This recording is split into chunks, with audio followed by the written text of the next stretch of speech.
Greetings, dear subscribers and casual listeners of my channel.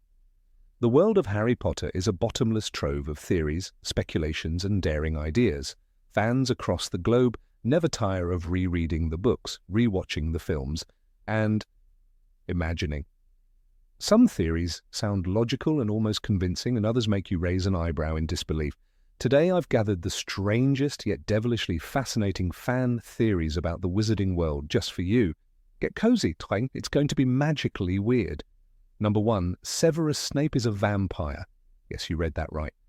Those who paid close attention to the books remember Snape being repeatedly described as bat-like, thin, shadowy, cloaked in billowing robes. Some fans are convinced this isn't just literary flair, but a subtle clue from Rowling herself. The mystery deepens with one specific classroom scene. Snape assigns an essay on werewolves, and Lupin counters by asking students to write about vampires. Just coincidence, or a veiled interaction between two beings who each know the other's dark secret? Number 2. Ron Weasley is a seer. One theory claims Ron is more than just a jokester and chess champion. He's a true seer. Throughout the series, he makes offhand comments that later come true. Remember his remarks about Harry's sudden luck or Moaning Myrtle's fate, and his brilliant chess skills. Could they be a sign of prophetic insight?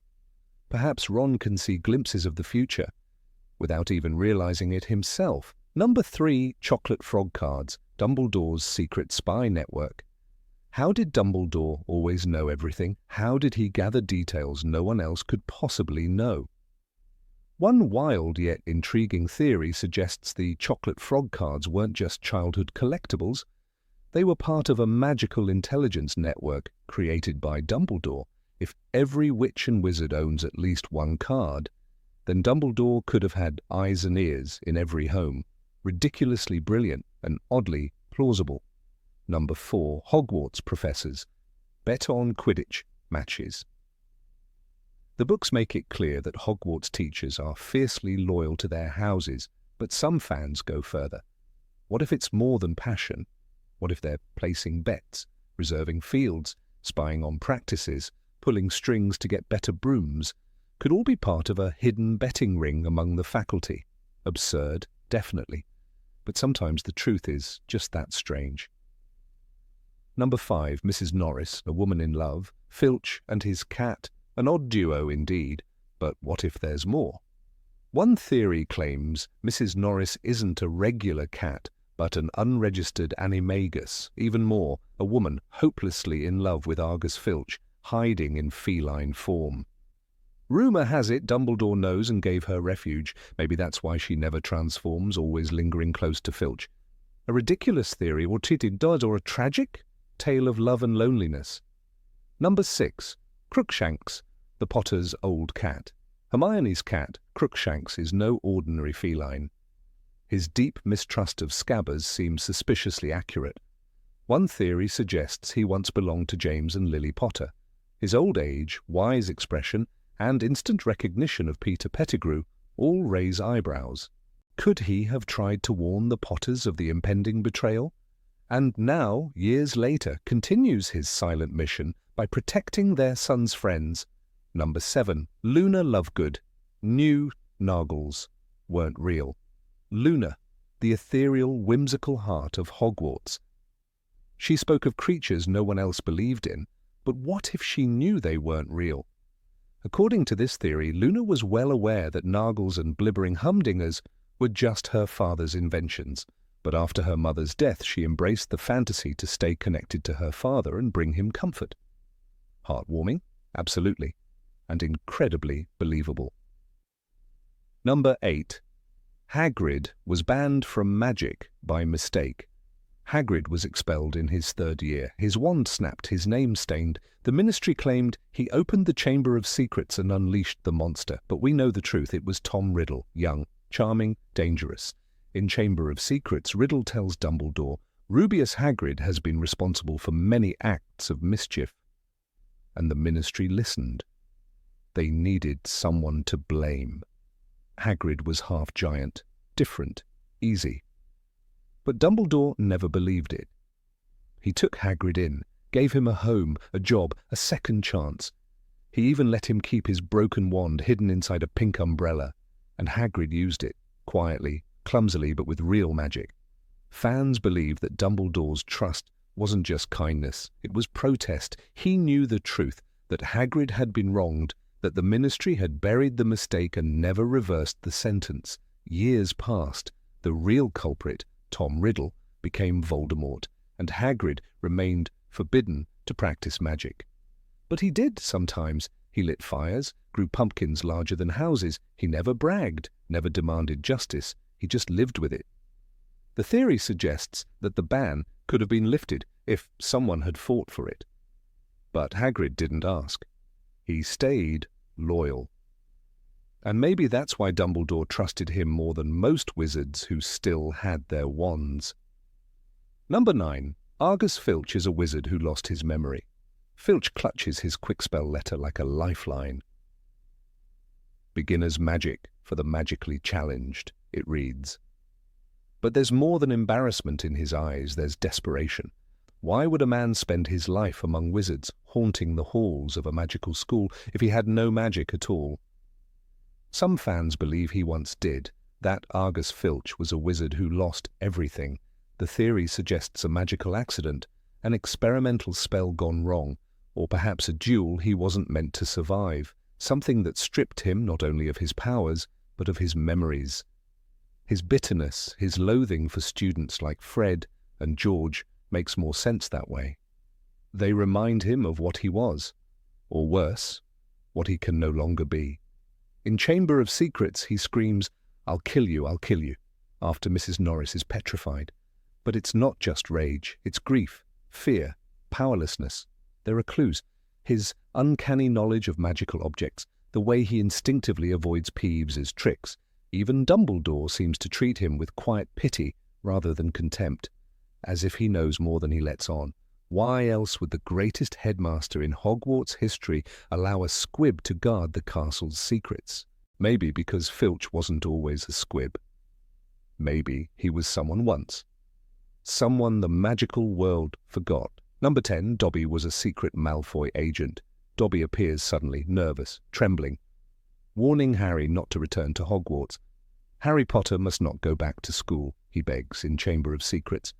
At first glance, it seems like an act of courage, but some fans believe it was something else, a mission, one given by Lucius Malfoy himself. The theory claims Lucius sent Dobby to manipulate Harry, not to protect him, but to confuse and isolate him. After all, Lucius had slipped Tom Riddle's diary into Ginny Weasley's cauldron. What better way to distract Harry than with a panicked house elf and a series of sabotages? The cake incident, the blocked platform, the rogue bludger. Dobby meant no harm, he insists, but everything he does makes Harry's life harder. Then something shifted. Maybe it was Harry's kindness. Maybe it was the way he called Dobby Sir. The elf began to change. His loyalty bent, then broke. In the end, it was Harry who tricked Lucius into freeing him. "Dobby is free!" he cried, catching the sock and beaming through tears. That wasn't the reaction of a spy. That was the soul of someone who had chosen a side. Still, the theory lingers. What if Dobby was sent with dark intentions, but rebelled? What if his redemption was real, but not his mission? It makes his sacrifice even more powerful. In Deathly Hallows, as he dies in Harry's arms, his last words are, "Such a beautiful place to be with friends." Maybe he started as a pawn, but he ended as a hero. Number 11. Neville used the wrong wand. Neville. Longbottom always struggled. His spells fizzled. His cauldron exploded. He melted a kettle in Professor Snape's class and turned his ears into flippers in charms. "Why is it always me?" he asked, his voice full of defeat. But what if it wasn't him? What if it was the wand? Fans believe Neville's wand wasn't truly his. It once belonged to his father, Frank Longbottom, an aura tortured into madness by Bellatrix Lestrange. Neville inherited it out of family pride, but as Ollivander famously said, the wand chooses the wizard, and this one never chose Neville. No wonder the spells didn't listen, no wonder the magic stuttered. The wand was loyal to someone else. Everything changed after the battle in the Department of Mysteries. Neville's wand was broken during the chaos. He got a new one, his own, finally chosen for him. In Half-Blood Prince, he's sharper, braver. He stuns a Death Eater at the Astronomy Tower. He helps defend the school. Then, in Deathly Hallows, he leads Dumbledore's army in secret and wields the sword of Gryffindor. Something had awakened in him. The theory fits like a puzzle piece. Neville didn't become a different person. He became himself. Once magic flowed from a wand that truly knew him. From shy boy to fearless leader, it wasn't sudden. It was waiting for the right match. And once they were united, the quiet boy who loved plants became the warrior who killed Nagini.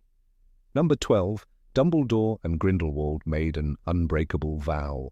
Albus Dumbledore waited too long. Grindelwald rose to power, conquered nations, spilled blood, and Dumbledore, silent, watching even as the world begged for action. Fans have always wondered why. Why didn't the greatest wizard alive stop the terror sooner? One theory gives a painful answer. An unbreakable vow. They were more than friends. Young, brilliant, and blinded by dreams, Albus and Gellert believed they could change the world. For the greater good, they said. And somewhere in those long summer days in Godric's Hollow, they made a promise. Not just words, magic. A vow sealed by fire and fate, never to fight each other, never to raise a wand in violence. It explains everything. Why Dumbledore avoided confrontation, why he hesitated even as Grindelwald's crimes piled high. In the Deathly Hallows he tells Harry, "I delayed, hoping to find a way, a better way. I was a coward." But what if he wasn't? What if he physically couldn't? To break the vow would mean death. And so he searched for years, not just for courage, but for a loophole. In the end, we know he faced him. In 1945, the duel shook the world. Perhaps by then the vow had been broken. Perhaps Ariana's death released it. Or maybe Dumbledore found a magical way to bypass the bond. But the delay, the guilt, the pain, it all makes sense under this light. Not fear, not cowardice. A magical chain binding two former brothers in a promise they could never undo. Number 13. Voldemort accidentally made Harry immortal. Harry Potter died, and then he came back. In the Forbidden Forest, Voldemort cast the killing curse and Harry collapsed. But it wasn't the end. He didn't feel afraid, but rather sorry, the book says, as Harry drifts into that glowing white space, King's Cross without the trains. He meets Dumbledore, he talks, he breathes, he wakes up. And that's the moment fans started whispering, what if Voldemort didn't kill him? Because he couldn't. The theory begins with the Horcrux. When Voldemort tried to kill baby Harry, a piece of his own soul latched onto the boy. Harry became an unintentional Horcrux, part of Voldemort, yet something more. Horcruxes are nearly impossible to destroy. Only basilisk venom, fiend fire, and certain rare spells can do it. Yet Harry survived 2 killing curses, once as a baby, once in the forest. Fans ask, did that second curse kill only the Horcrux inside him? And if so, what does that make Harry? Some believe it makes him immortal. He didn't just survive death, he defeated it twice. Dumbledore himself says, "You were the 7th Horcrux, Harry, the Horcrux he never meant to make." But there's more. After the final battle, Harry uses the Elder Wand to repair his own. He masters Death's most powerful weapon, then chooses to destroy the Hallows. "I've had enough trouble for a lifetime," he says. But fans wonder if that choice sealed his fate, marked him forever as the one who conquered death. The tragedy? Immortality means watching everyone else fade. Ron, Hermione, Ginny, even Albus Severus, all destined to grow old. Harry perhaps will not. Like the wand, he was remade, not as a hero, not as a weapon, but as something death itself couldn't hold. A boy who lived and kept living. Number 14, Draco Malfoy, was a werewolf. In Harry Potter and the Half-Blood Prince, Draco Malfoy walks the halls of Hogwarts like a ghost. Pale, sunken eyes, nervous hands. He skips meals. He disappears from class. Even his usual smug arrogance seems hollow. Harry notices this, so does Snape. But while most believe Draco is merely under pressure from Voldemort, some fans think the truth is darker. They believe Draco was bitten by Fenrir Greyback, the infamous werewolf loyal to Voldemort. It makes a strange kind of sense. In Chapter 2, Voldemort tells the Malfoys Greyback has promised to try to bite as many people as possible. The threat is clear. To punish Lucius, Voldemort may have sent Greyback to attack Draco, using the bite not just as cruelty, but control. After all, what better way to force loyalty than by making the boy into something dangerous and ashamed? In several scenes, Draco seems to be hiding something physical. On the train, Harry sees him alone, looking sickly and exhausted. When confronted, Draco reacts with fury and fear like a cornered animal. He also vanishes during full moons. Coincidence? Maybe. But Lupin once said, the werewolf only responds to the call of his own kind. What if Draco heard that call and obeyed? J.K. Rowling has denied this theory. Still, readers continue to find small breadcrumbs. They see symbolism in his changing nature, his isolation, his collapse in the bathroom. Was he just a scared boy with a dark task? Or was he fighting something much deeper, more primal, something with fangs? Number 15, Professor McGonagall was a Ministry spy. Minerva McGonagall was never one to raise suspicions. Her stern face, sharp eyes behind square spectacles, and an ever-pristine tartan cloak evoked nothing but the image of discipline and devotion. She walked the halls of Hogwarts with quiet authority, and her loyalty to Albus Dumbledore was evident to every student and teacher alike. But what if the truth was more layered? What if beneath her strict dedication to rules and her sharp defense of order, she played a far more dangerous game, one that involved reporting to the very institution Dumbledore mistrusted most, the Ministry of Magic? From the very first book, Minerva McGonagall is depicted as a woman who deeply values law, tradition, and the structure of magical society. When Harry first meets her, she transforms from a cat into a human with an elegance that only an animagus of her level could possess. She's not just a professor, she's one of the school's core pillars, deputy headmistress, head of Gryffindor House, and a powerful witch respected across magical Britain. But her behavior, once examined closely, begins to raise questions, especially her constant presence at the Ministry of Magic, even during times of Dumbledore's open conflict with it. One curious pattern emerges. McGonagall seems unusually well-informed about the inner workings of the Ministry. During the events of Order of the Phoenix, she speaks about Cornelius Fudge and Dolores Umbridge, with a familiarity that implies more than professional awareness. "I have no idea," she says sharply, "how on earth you expect to gain a fair hearing from that bunch." These are not the words of someone distant from politics. They are the words of someone who knows precisely how the Ministry operates from within. Her visits to the Ministry are never detailed explicitly, but they're often implied. In Prisoner of Azkaban, when Buckbeak's trial is underway, she works closely with Hagrid to prepare a defense. She says, "I've spoken to the committee myself," and even tries to influence the decision. This indicates she has enough influence, or at least familiarity, with Ministry officials to approach them directly. But why would a school teacher have such strong ties?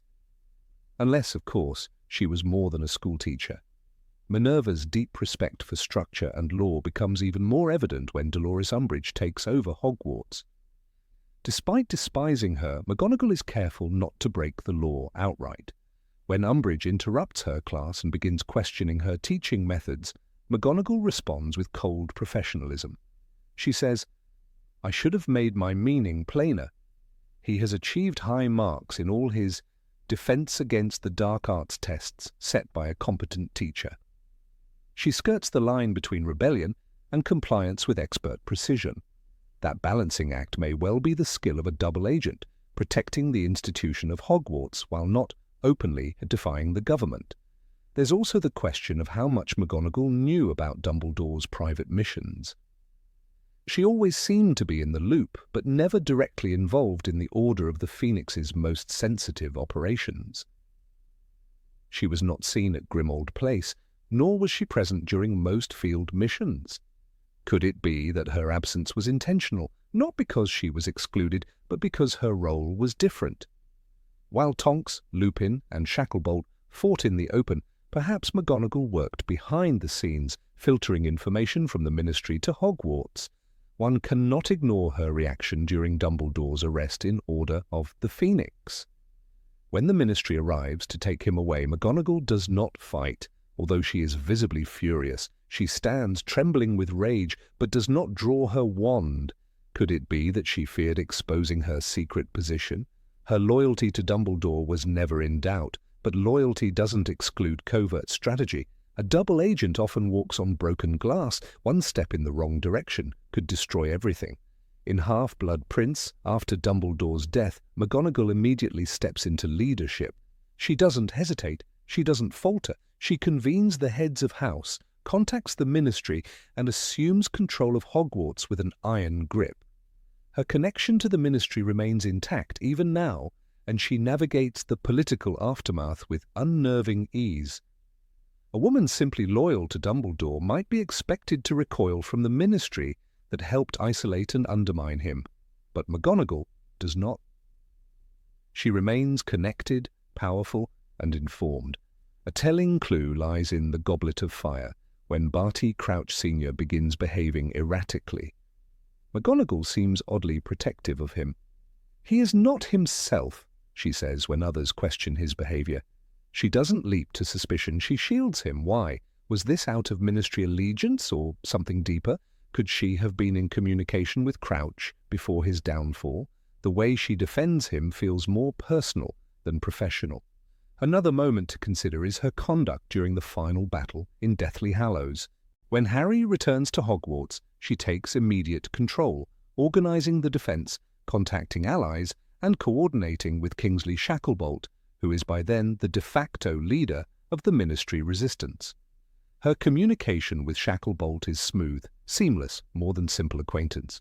She fights against Voldemort with righteous fury, but she does so with the precision of someone who knows both battlefield and bureaucracy.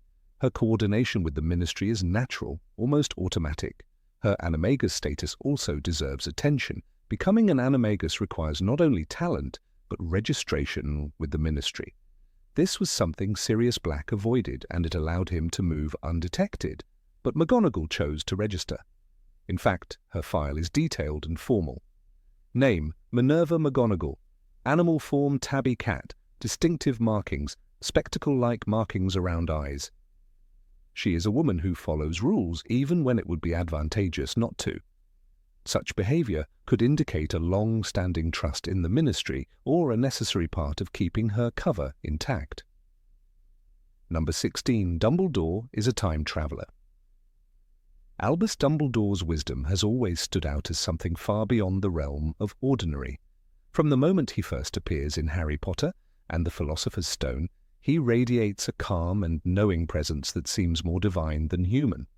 While the world saw him as a brilliant wizard, a war hero, and the most powerful mind of his age, there has long been a lingering question among devoted readers. How could anyone know so much unless they had seen it all before? Not just once, but many times.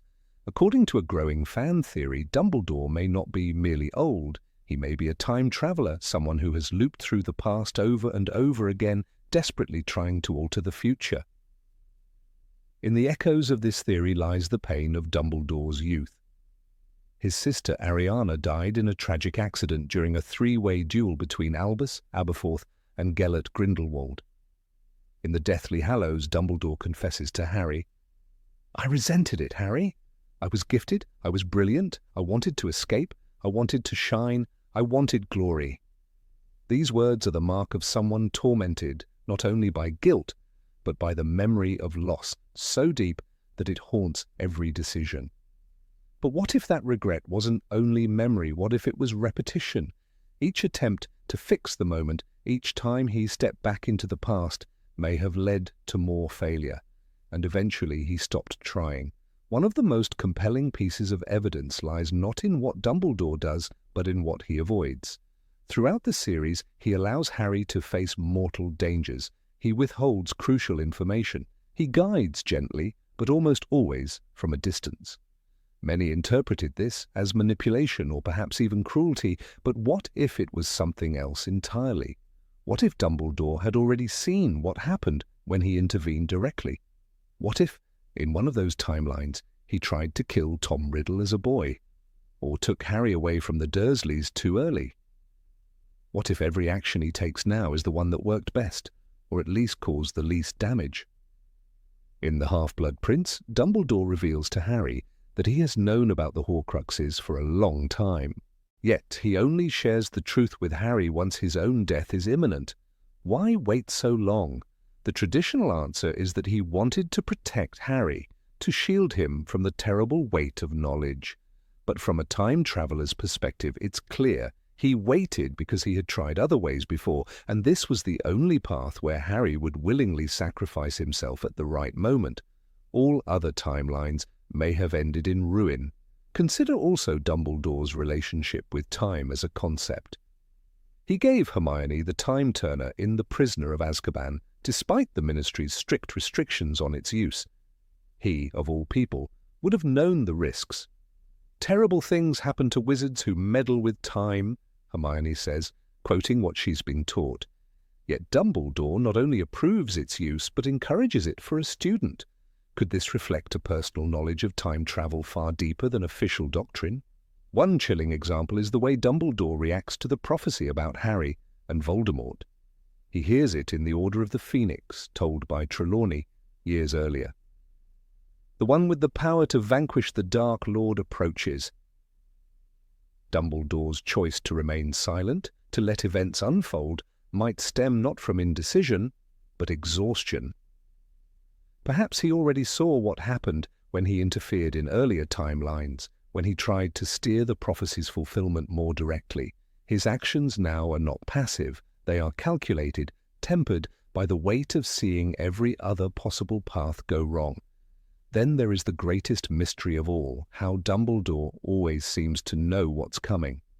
In the Goblet of Fire, he immediately suspects Voldemort's return after Cedric's death. In the Philosopher's Stone, he places protections on the stone that only a very specific kind of person, namely Harry, can pass. In the Chamber of Secrets, he hints that help will always be given at Hogwarts to those who ask for it, as if he's seen the outcome already. These are not vague guesses. These are the words of a man who knows the script because he's read it before. Some fans point to his deep interest in the Deathly Hallows as further evidence. The Resurrection Stone, hidden inside the Peverell Ring, is not just a Horcrux. It's a symbol of regret. Dumbledore confesses to Harry that he used it once, trying to summon his sister and parents. But perhaps this was only the latest in a long line of attempts. Maybe the Hallows are not just mythological artifacts to him, but tools he once believed could reset the past. The Elder Wand, the Resurrection Stone, and the Cloak of Invisibility, together a master of death. What is time travel if not the ultimate defiance of death? There's also the unsettling way Dumbledore entrusts Harry with the fate of the wizarding world. Why not lead the fight himself? Why not use his immense magical power to destroy the Horcruxes? He has the strength, the intellect, the resources. But what if he already tried? In one loop, perhaps he did it all himself, only to die before finishing. In another, perhaps Voldemort killed him before he could reveal the truth. Now, having exhausted those paths, he has chosen the one that leads through Harry. Dumbledore's death itself is deeply suspicious. He arranges his own assassination, not just for strategic reasons, but because he knows exactly when and how he must die. As he stands atop the astronomy tower, looking out into the night sky, there is no fear, only resolution. He has seen this moment, he has lived it before, and in this version it's the one that leads to hope. Number 17. Molly Weasley used love potions. Molly Weasley is widely known for her warm heart, bustling kitchen, and iconic hand-knit jumpers. Her presence in the Harry Potter series often radiates comfort and maternal love. But among the many theories birthed in the shadowed corners of the fandom, one has quietly lingered, unsettling and unexpected.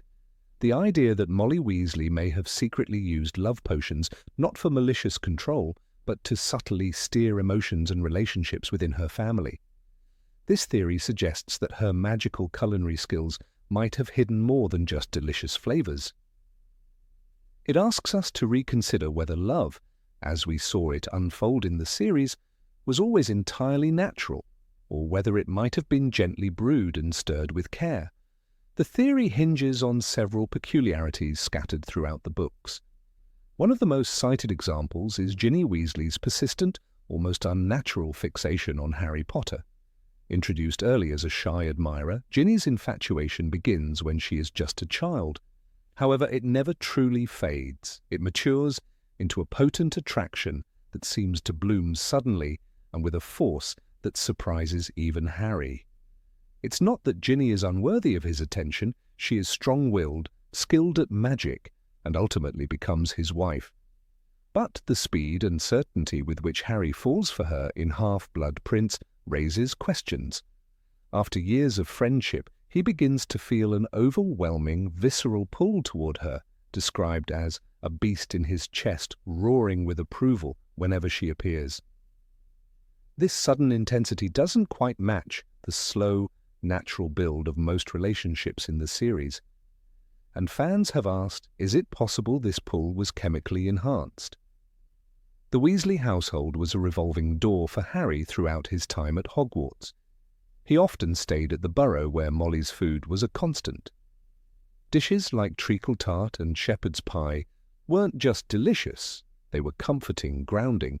But when we recall the effects of love potions in Half-Blood Prince, particularly the chaos that ensues when Ron accidentally consumes Romilda Vane's spiked chocolates, we're reminded just how potent these elixirs are. Ron is completely overtaken, convinced he's in love with a girl he barely knows. Even Hermione, the series' logical and level-headed heroine, is deeply concerned about their dangers, warning, they're very powerful, very dangerous.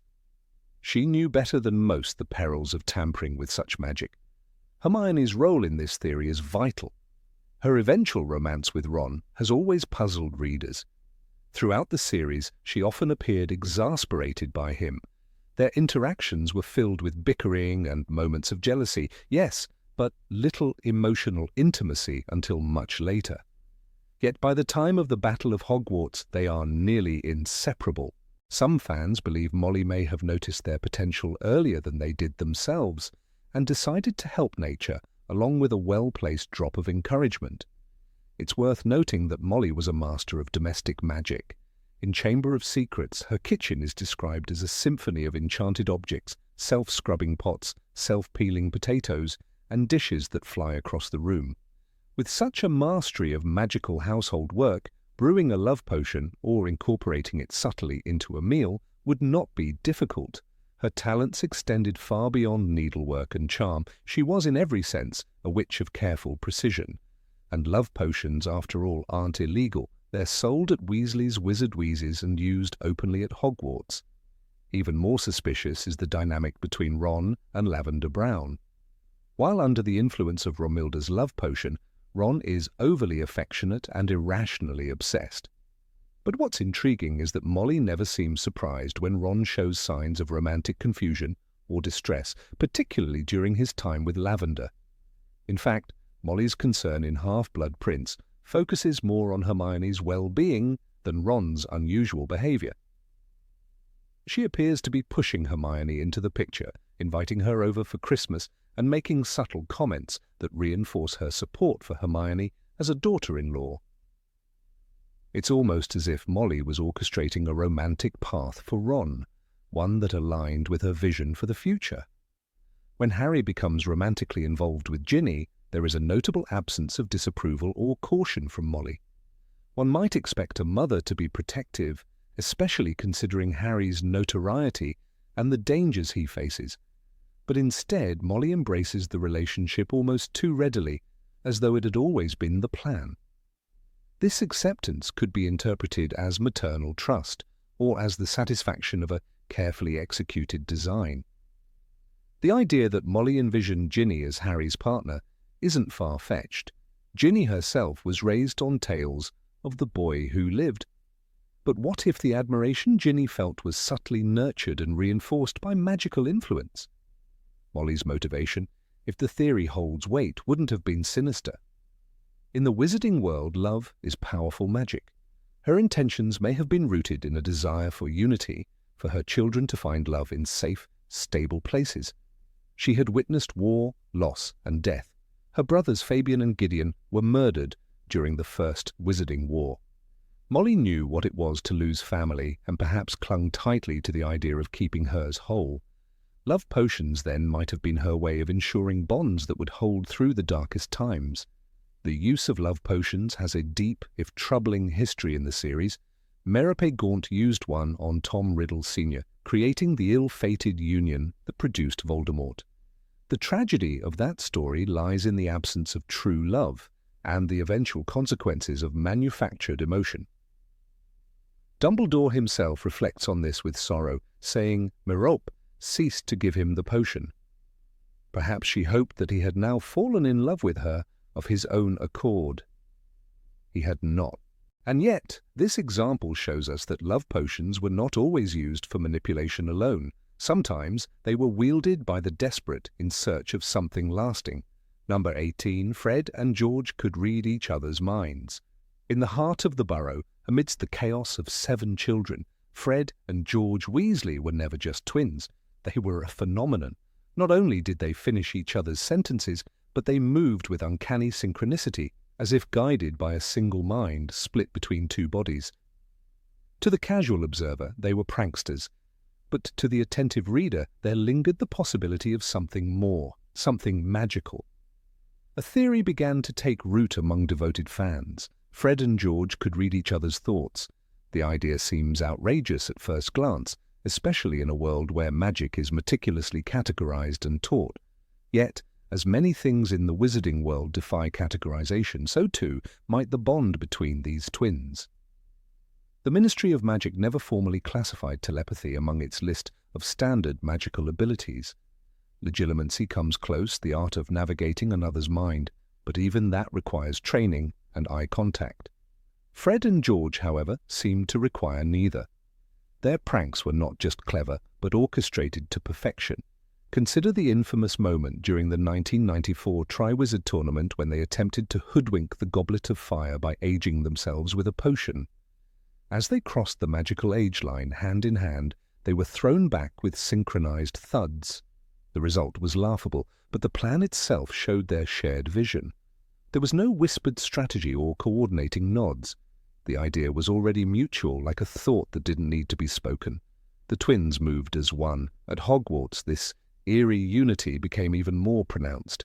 They knew when to speak and when to remain silent, when one should distract and the other act.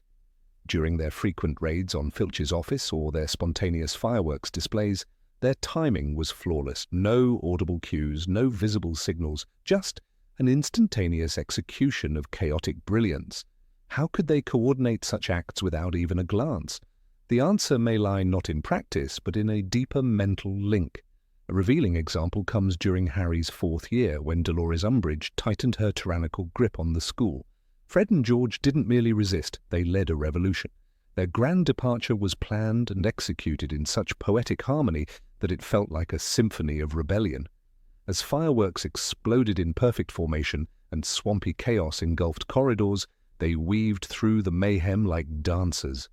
There was no shouting between them, no directing or checking, just mutual understanding. Telepathy, perhaps? "Give her hell from us, Peeves," George said as they vanished. But who decided he would speak? And why did Fred not need to? The line felt shared, rehearsed only in thought. Throughout the series, they consistently demonstrate this eerie bond. Even in their mischief with Ron, the way they tease him in stereo with perfect comic timing suggests something beyond brotherly rapport.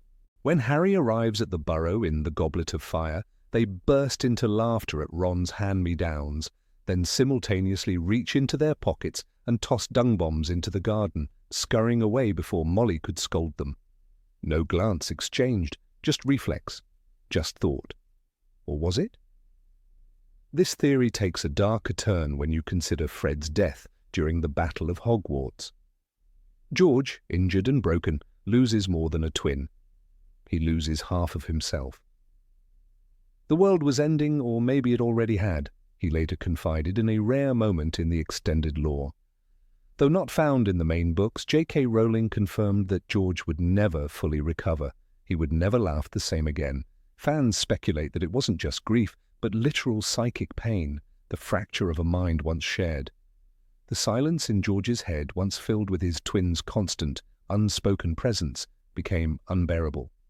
The Marauder's map presents another interesting clue. Crafted by 4 wizards known for their brilliance and rule-breaking, the map reveals every living soul at Hogwarts walking the halls in real time. Fred and George stole the map from Filch's office in their first year. They used it not just for mischief, but for perfect planning. How did 2 11-year-olds decipher such advanced magic without help? Could it be that 2 minds connected telepathically processed the map's secrets together, not just seeing but understanding simultaneously? J.K. Rowling, though never confirming the telepathy theory, did describe the twins as being so close it's like they share a mind. This offhand remark adds fuel to the fire. In a world where centaurs read the stars and seers glimpse the future, is it truly impossible for twins to be born with a magical bond, not conjured by spell or wand, but by nature itself?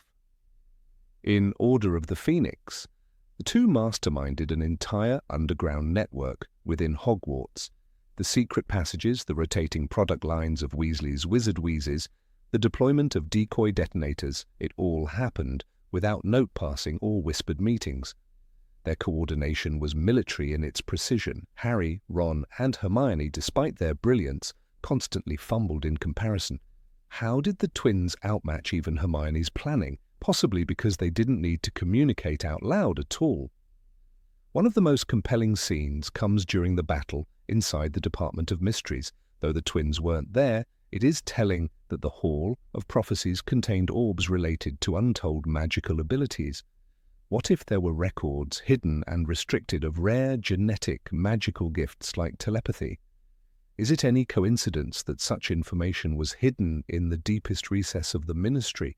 Magic that cannot be taught is feared after all. The shared speech patterns of Fred and George are not just quirks. It is one thing to complete each other's sentences. It is another to say the exact same thing at the same time with identical intonation. This happens multiple times throughout the series. When Ron opens his Christmas jumper in the Philosopher's Stone, both Fred and George chime, "You haven't got a letter on yours," in unison. This might be chalked up to twin humor, but fans insist it's too exact, too frequent. More than mimicry, it's mental alignment. Their success as entrepreneurs also supports the theory. Weasley's Wizard Wheezes, despite being launched during a time of crisis, thrived under pressure. Fred would invent, George would package, George would market, Fred would negotiate. It was a machine of mutual intuition. In Half-Blood Prince, their shop is described as packed to the gills, even as Diagon Alley suffers under the weight of Voldemort's return. Their secret? Harmony, not in work ethic alone, but in mind. Perhaps the most emotional reinforcement of this theory lies in the aftermath. George loses an ear, and fans believe Fred felt phantom pain. Though it's not stated, his expressions, his silence, the way his jokes briefly stopped, all suggest a fracture deeper than skin. After Fred's death, George's Patronus is never the same. Some say he never cast one again. And if the Patronus is tied to memory and happiness, then losing Fred meant George lost access to the very reservoir of joy that fueled his magic. The world of Harry Potter is built on connection between wizards and their wands, between friends and allies, between the living and the dead. It's not unreasonable to believe that in this world, 2 brothers born minutes apart could also be born magically bonded, not cursed, not chosen, just entwined, as natural as a phoenix's tears, as invisible as the trace. Neville once said that people underestimate quiet strength, but perhaps they also underestimate subtle magic. the kind that doesn't glow or fly or explode. Fred and George's bond may be just that, a quiet miracle. In a world obsessed with wands and power, it was the unbreakable string between two minds that proved to be the strongest magic of all. In the fan-written texts that extend beyond the original canon, George is said to sometimes hear Fred in his dreams, not memories, voices, whispers of jokes only he would understand. It is said that when he laughs, it's never alone. Whether true or imagined, this belief keeps the theory alive. That bond, forged in womb and tested in war, did not end with death. It merely changed form. During a memorial gathering years later, Ron recalls watching the twins during Quidditch matches. "They'd move like one seeker split in two," he said. "Not strategy, instinct, not planning, perception. They didn't need to shout or signal. They knew, they just knew. How else," he wondered aloud, "do you explain two broomsticks curving in tandem, always inches apart? Even in childhood before Hogwarts, they were inseparable." Molly once remarked that she never needed to call them twice.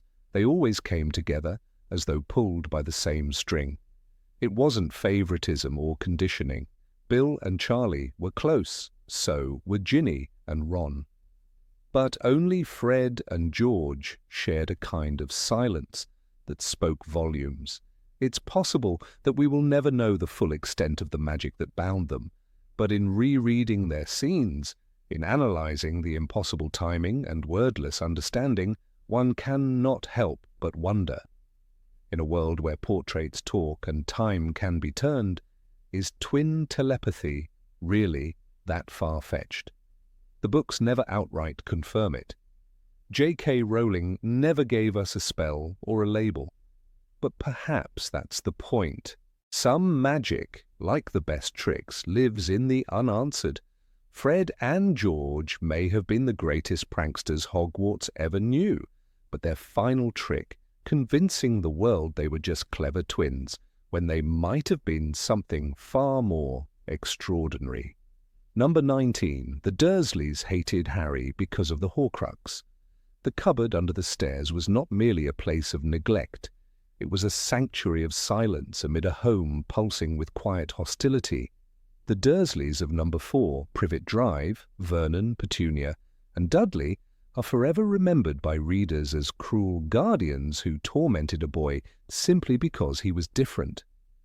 But what if that cruelty was never truly theirs? What if the seed of resentment had been planted deep before Harry could even speak his first word? A fan theory, dark and alluring in its implications, suggests that the root of their hatred lies not in mundane human prejudice, but in dark magic, specifically in the fragment of Lord Voldemort's soul, hidden inside the boy they were sworn to protect. To understand this possibility, we must revisit the nature of Horcruxes. These are not inert magical objects. They are containers of a shattered soul, pieces of consciousness violently ripped from a wizard's being through murder. In Harry Potter and the Deathly Hallows, Dumbledore explained that a Horcrux exerts a malignant influence on those around it. When Harry, Ron, and Hermione wore Slytherin's locket in turn, it darkened their moods, bred suspicion, and stirred conflict. "The locket was affecting us all," Hermione later admitted. "You could feel it, even when you weren't wearing it." And yet Harry himself was unknowingly the most dangerous Horcrux of all, the final, unintentional one. When Voldemort's killing curse rebounded, a fragment of his soul, rootless and desperate, attached itself to the only living thing in the room, baby Harry. That piece remained embedded within him for years, undetected, radiating a kind of psychic poison that affected those in close proximity. And who could be closer than the family who kept him under their roof for over a decade? Petunia Dursley was no stranger to the magical world, though she tried to bury it beneath layers of denial and jealousy. As Lily's sister, she had once written to Dumbledore, pleading to be allowed into Hogwarts. Her wish was denied, and the sting of rejection festered. When Harry arrived on her doorstep, not only did he represent the world that had cast her aside, he physically carried a piece of the dark wizard who had nearly destroyed it. That hatred could have been stoked not only by old wounds, but by the constant whisper of that soul fragment, nudging her, amplifying every bitter memory of her sister, every humiliation she had tried to forget. Vernon Dursley, a man obsessed with normalcy and order, saw Harry as a threat to his carefully constructed life. From the outside, one could attribute his disdain to conservative rigidity or intolerance. But there were moments, sharp, irrational bursts of rage that went beyond even the worst prejudices. In the Philosopher's Stone, Vernon Nails shut the letterbox when Hogwarts letters arrive for Harry. "No more mail through this letterbox," he shouts, his face purple. His overreactions feel almost unhinged. Could it be that living for a decade with a Horcrux under his roof eroded his mental state slowly but steadily? Dudley's behavior also supports this theory. While Dudley is undoubtedly spoiled and coddled, his cruelty toward Harry feels disproportionate. He treats Harry not just with mockery, but with a deep-seated hatred, even fear, though Harry has done little to deserve it. Dudley had nightmares about Harry, claimed he saw things in his sleep, and by the time Dementors attack him in Order of the Phoenix, Dudley is not surprised by darkness. He's already been living with a small piece of it. The theory hinges on emotional proximity. Horcruxes feed on vulnerability, on emotional openness. For Ron, the locket brought forth insecurities about being overshadowed. For Harry, being near a Horcrux when he himself was one created a feedback loop of emotional distress. The Dursleys were not strong magical beings, they were muggles, completely defenseless against such influence. While magical people might detect the taint of a Horcrux and guard their minds, the Dursleys were like open wounds, absorbing the negativity it radiated without understanding it. Consider the way Petunia looked at Harry. "In Order of the Phoenix," she says, in a trembling voice, "I heard that awful boy telling her about them years ago." She's referring to Snape and Lily. But it's the shaking, the fear in her voice that is telling. It's as though the presence of Harry in her home wasn't just painful, it was traumatizing. The Horcrux inside Harry may have amplified her emotional wounds, constantly dredging up old pain and resentment, distorting them until they became irrational hatred. This would explain their extreme measures, locking Harry in a cupboard, forcing him to do chores, cutting his hair to the scalp, starving him. These are not the actions of people simply irritated by a child. They are punitive, bordering on sadistic. And yet, in the Deathly Hallows, when faced with the reality of Voldemort's return and the threat it poses, there is a moment, brief but sincere, where Petunia almost softens. She opens her mouth to say something meaningful to Harry, but stops. What held her back? Was it pride or the silencing weight of a Horcrux she never knew existed? The moment Harry leaves the Dursleys in the Deathly Hallows is significant. Dudley shakes his hand, calls him not a waste of space. It's one of the few times warmth breaks through. But more importantly, the moment they part ways may be the first time in 16 years that the Dursleys are free of the Horcrux's influence. Without the fragment nearby, they begin to feel clarity, even remorse. It's also telling that Harry's time with the Dursleys was marked by stagnation. Magic could hardly function in their home. His letters were blocked. His dreams were disturbed. Even when he did magic, it happened in unpredictable, chaotic ways. The Horcrux may have created a dead zone of sorts, where magic, emotion, and memory were all dulled, corrupted, or twisted. The very air around Harry seemed stifled, heavy with something unspeakable. Dumbledore likely knew more than he let on. He placed Harry with the Dursleys for the protection offered by blood magic, but he also must have sensed the growing darkness within Harry. Yet he chose not to remove Harry from that environment. Why? Perhaps he believed the love of family, even strained and unnatural, was better than raising a Horcrux among magical children. Perhaps he feared what might awaken if Harry were placed in a more emotionally charged environment. In Half-Blood Prince, Dumbledore says, "You are protected, in short, by your ability to love." It's possible that love was not only Harry's shield, it was his antidote. Surrounded by indifference and hatred, Harry remained kind. The Horcrux never took hold of him completely, perhaps because the love he felt for others was stronger than the hate seeping into him from Voldemort's soul. But for the Dursleys, who never loved Harry, the Horcrux had no resistance. It's worth considering the comparison to other Horcruxes. Tom Riddle's diary possessed Ginny Weasley, making her act against her will. The ring cursed Dumbledore's hand. The locket sowed despair and turned friends against each other. These effects were not instant, but cumulative. The longer the exposure, the deeper the influence. The Dursleys lived with a Horcrux for 11 years. Even if they never wore it around their necks, they lived in its shadow daily. Harry's childhood becomes a story of unintended cruelty. It reframes him not only as a boy abused, but as a vessel carrying the corruption of a man who tried to murder him.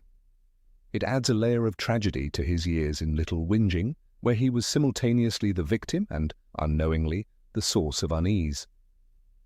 The theory does not absolve the Dursleys. Their actions, regardless of influence, were conscious choices. But it allows for recontextualization. It paints their cruelty not as organic, but as influenced. It does not make them innocent. It makes them human, flawed, vulnerable, and manipulated by a force they could never comprehend. And perhaps this is why Harry never truly hated them. Even after all the pain, he protected them. He didn't lash out or seek revenge. Deep down, perhaps he sensed it too, that there was something wrong in that house that had little to do with Vernon's politics or Petunia's pettiness, that the darkness wasn't always theirs. That part of it was his. A boy with lightning on his forehead, unknowingly carrying the soul of a murderer, growing up in a home where love had no roots. This is the subtle genius of J.K. Rowling's world. Layers of magic and meaning woven into even the simplest acts of cruelty. The Horcrux theory does not rewrite Harry's past. It enriches it. It deepens the tragedy and elevates the resilience of a child who grew up with shadows stitched into his soul. The cupboard under the stairs, then, becomes more than a symbol of abuse. It is the chamber where light battled darkness silently for years, where a boy unknowingly resisted a piece of evil lodged within him. And those who lived above it, Petunia, Vernon, and Dudley, were not just villains. They were casualties of war. A war that had reached their quiet suburban doorstep long before they knew its name. Number 20, Hermione is the reincarnated daughter of J.K. Rowling. The idea that Hermione Granger is more than a fictional character, that she is, in fact, a magical echo of J.K. Rowling's own imagined daughter, is a theory that may seem odd at first glance. Yet for those who have followed Rowling's journey from an aspiring writer to the mother of the wizarding world, the parallels between the author and her brightest witch begin to feel too intimate to be mere coincidence. Hermione, with her fiercely intelligent gaze, her unwavering belief in justice, and her insatiable hunger for books, reflects something deeply personal, perhaps even autobiographical. And what if she wasn't just based on Rowling, but was, in a way, Rowling's metaphysical offering to a daughter she never had, a child of imagination given a perfect world to grow up in? When fans began piecing this theory together, they started with the obvious: Hermione's love for books. In the very first novel, Harry Potter and the Philosopher's Stone, Hermione is described as having a bossy sort of voice, lots of bushy brown hair, and rather large front teeth. This alone could be dismissed as a standard description. But when readers learned that Rowling once described herself as an insufferable know-it-all during her school years, the resemblance took on new weight. Rowling once said, "I was convinced that the greatest thing you could possibly be was clever." Hermione, too, lives and breathes that belief. Her identity is carved out through knowledge, precision, and the desperate urge to prove her worth in a world where she technically doesn't belong, just as Rowling carved her way through a male-dominated literary scene armed with manuscripts and a pseudonym to avoid gender bias. There's an unspoken tragedy behind Hermione's character, a subtle undercurrent of loneliness that mirrors Rowling's own life before success. Hermione is a Muggle-born witch, constantly defending her right to exist in a world that frequently reminds her she is not one of them. This mirrors Rowling's years as a single mother, struggling financially, writing in cafes while her baby daughter Jessica slept beside her. Hermione's passion for justice, her anger at the mistreatment of house elves, her constant fight for fairness, they resonate with someone who has lived on the margins and fought her way inward. Even deeper, fans have drawn a line between Hermione's near prophetic knowledge and Rowling's godlike awareness as the creator of the world. Hermione always seems to know what others don't. She reads ahead in textbooks, studies obscure spells, and deduces magical laws with startling accuracy. When in The Prisoner of Azkaban she uses a time turner to attend multiple classes simultaneously, the metaphor becomes almost literal.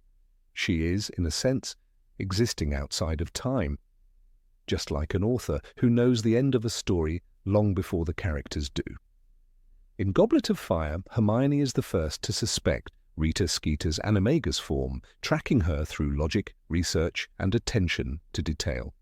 Is this not the mind of an author solving her own riddles? The theory becomes even stranger and more compelling when you consider Hermione's most intimate moment of magical triumph, the creation of Dumbledore's army. In Order of the Phoenix, it is Hermione, not Harry, who envisions a secret society of resistance. She names it, she organizes it, she crafts the enchanted coins that bind the group together. This is the act of a creator, a planner, a writer.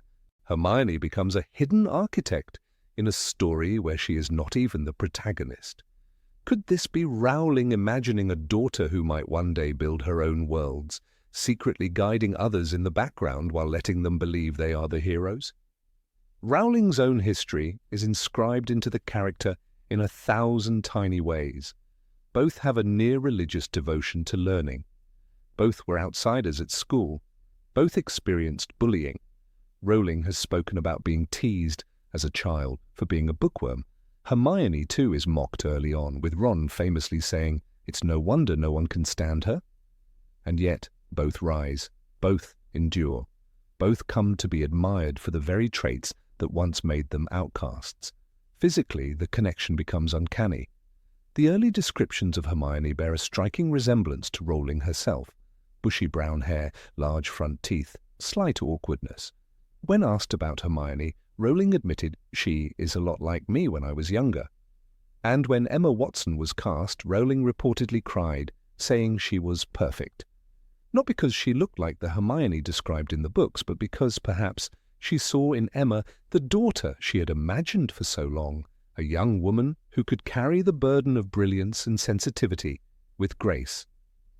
Rowling's relationship with her real daughter Jessica Isabel Rowling Arantes is not widely publicized, but the existence of a strong mother-daughter bond has always been part of her story.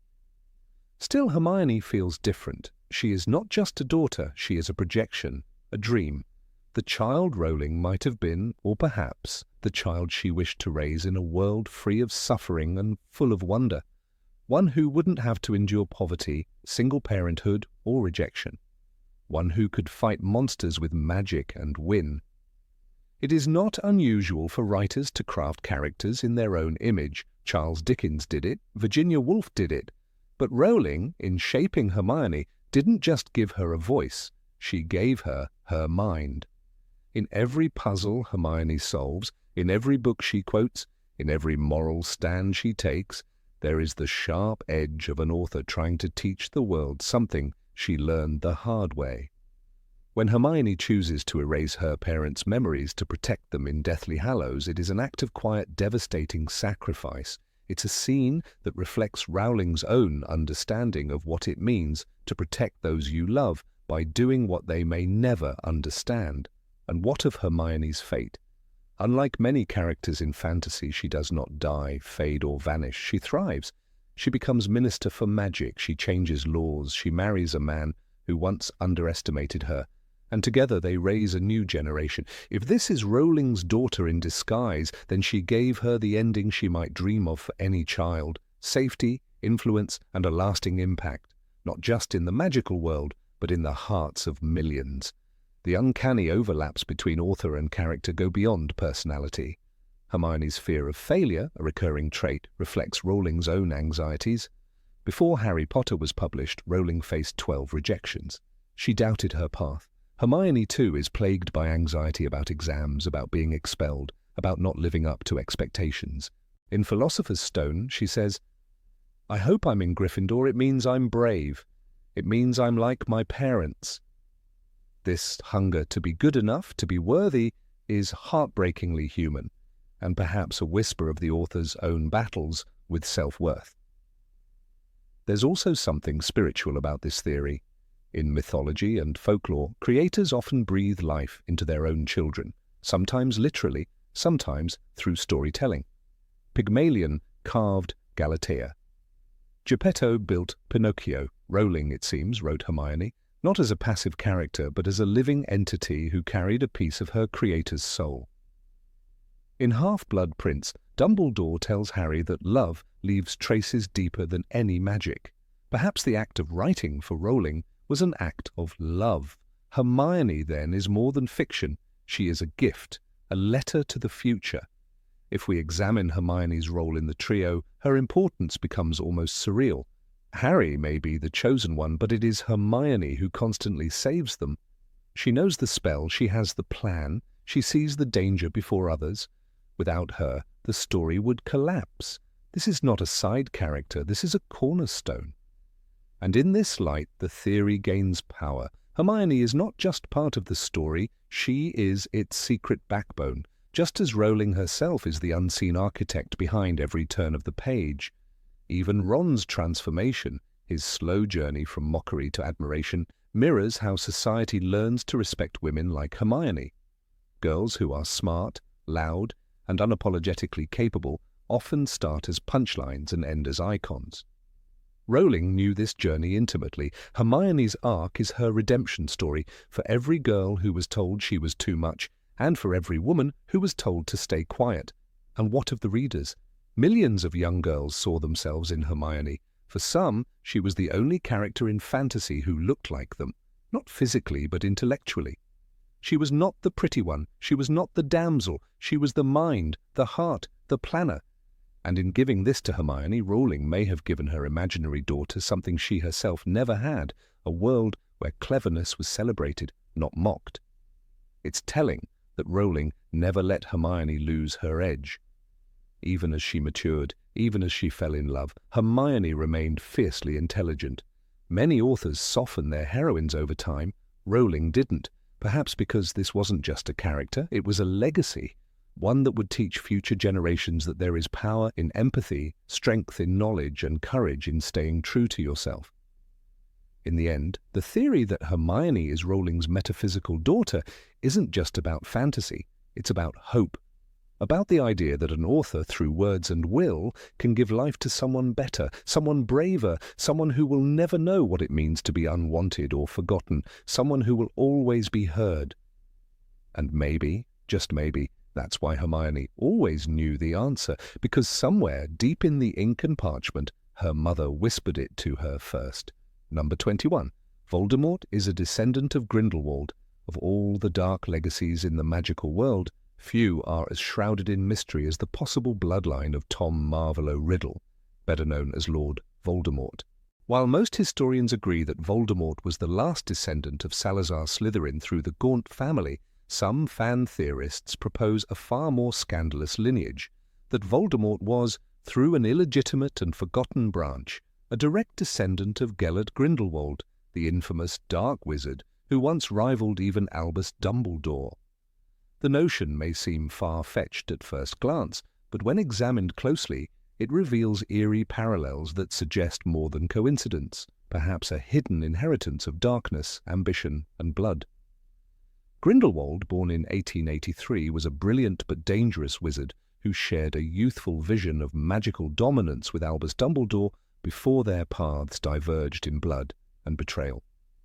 While he was ultimately defeated and imprisoned in Nurmengard, his ideas, especially the belief in the superiority of the magically gifted, never truly vanished. Years later, Voldemort would rise with chillingly similar ideologies. But the overlap between the two men is not limited to philosophy. Their very nature, their magnetism, their cruelty, all of it begs a deeper connection. Could Voldemort have been born with more than just ambition? Could his thirst for power have been inherited? According to this theory, somewhere in Grindelwald's youth, during his exile from Durmstrang and before his meeting with Dumbledore, he fathered a child in secret. Historical records note Grindelwald travelled extensively through Eastern Europe, seeking magical artifacts and ancient knowledge. He lived among the shadows of old wizarding clans, where passion and danger often entwined. A brief but intense relationship, possibly with a woman from a lesser-known magical family, perhaps even one hiding their blood status, could have yielded a child whose existence Grindelwald never acknowledged. Whether out of shame, secrecy, or strategic silence, this child might have grown up in obscurity, passing down the traits of their powerful father to future generations. The timeline fits in an unsettling way. Grindelwald's supposed child, if born between 1900 and 1910, would be of age to have their own child around the early 1920s. Voldemort was born in 1926 to Merope Gaunt, a witch of pure blood descent, and Tom Riddle Sr., a muggle. Merope was an outcast, an abused and traumatized girl living under the control of her father and brother. But what if the Gaunt family, already intertwined with ancient magical blood, had somehow mixed with Grindelwald's hidden line? Could Merope herself have carried the blood of Grindelwald through her mother or grandmother, unacknowledged and buried under generations of fear and secrecy? The wizarding world tends to document only legitimate and publicly known bloodlines. The Gaunts, though descended from Slytherin, were isolated and increasingly unstable. If one of Grindelwald's descendants, perhaps a disowned daughter or bastard son, found refuge among them, no official record would preserve the union. It would be lost in shame and silence, like so many forgotten corners of wizarding history. But the traits, they would endure. And Voldemort was nothing if not a perfect storm of inherited brilliance and darkness. Both Grindelwald and Voldemort were charismatic in a disturbing way. People followed them not merely out of fear, but fascination. Grindelwald seduced minds with visions of order and purpose, Voldemort with promises of power and purity. This wasn't mere skill, it felt instinctive, almost genetic. Dumbledore himself once admitted Grindelwald was a seer of sorts, not of the future, but of people. He could see into their hearts. Voldemort, too, had this unsettling talent. From his school days, he manipulated teachers and students alike, weaving lies with the elegance of truth. Where does such talent come from, if not blood? Their approach to power was uncannily similar. Both despised weakness, saw death not as an end, but as something to conquer or command, and pursued magical dominion over life and soul. Grindelwald sought the Elder Wand, the Resurrection Stone, and the Cloak of Invisibility, the Deathly Hallows, not for curiosity, but to defeat mortality itself. Voldemort shattered his soul into Horcruxes, rejecting death so thoroughly that his very existence defied natural law. These are not common ambitions. These are obsessions, and they echo too clearly to be coincidence. Even their symbols reflect eerie parallels. Grindelwald's mark, the triangular sign of the Hallows, became a feared emblem during his reign. Voldemort's mark, the Dark Mark, instilled the same terror. Each created a visual legacy, stamped into the skin or minds of followers. They understood the power of image, of myth, and both were consumed by the belief that they alone understood the destiny of magic. As Grindelwald said in Fantastic Beasts, The Crimes of Grindelwald, magic blooms only in rare souls. Voldemort, too, viewed himself as exceptional, a being above the laws and constraints of ordinary wizards. In the Harry Potter books, Voldemort never mentions Grindelwald with admiration, nor does he dwell on his predecessor's failure. Yet when he visits Nurmengard in Deathly Hallows, seeking the Elder Wand, he kills Grindelwald without hesitation, but not without a flicker of something deeper.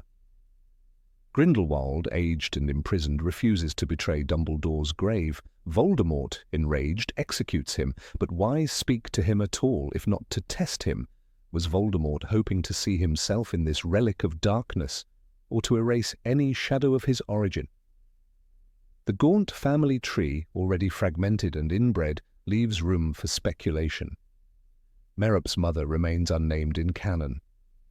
If she were perhaps a squib from a disgraced family line or a child born of Grindelwald's forbidden affair, the pieces would fall into place.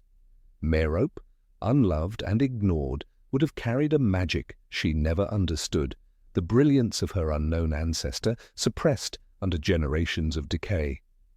And Voldemort, her child, would be the bloom of that buried seed. Even the way Voldemort viewed Dumbledore echoes Grindelwald's twisted reverence. Grindelwald once loved Dumbledore, perhaps the only person he truly admired. Voldemort feared and hated him, but never dismissed him as a fool. Both Dark Lords saw Dumbledore not as an enemy, but as a worthy opposite, a figure who could understand their depth. And Dumbledore himself sensed the resemblance. In Deathly Hallows, he admits, "You cannot despise me more than I despise myself." He saw in Voldemort not just a new threat, but the reflection of an old wound, Grindelwald's echo in a new form. There are other chilling similarities. Both wizards operated in times of war and chaos, feeding off the fear of their eras. Grindelwald rose during the early 20th century in the shadows of World War I. Voldemort surged during the Cold War years, exploiting distrust and division in the magical world. Their timing, their methods, even their aesthetic of fear, seem eerily synchronized across generations. Could this be an echo not just of ideology, but of inherited memory? Their duels with Dumbledore also offer symbolic overlap. Grindelwald's defeat in 1945 marked the end of an era. Voldemort's death in 1998 closed a cycle.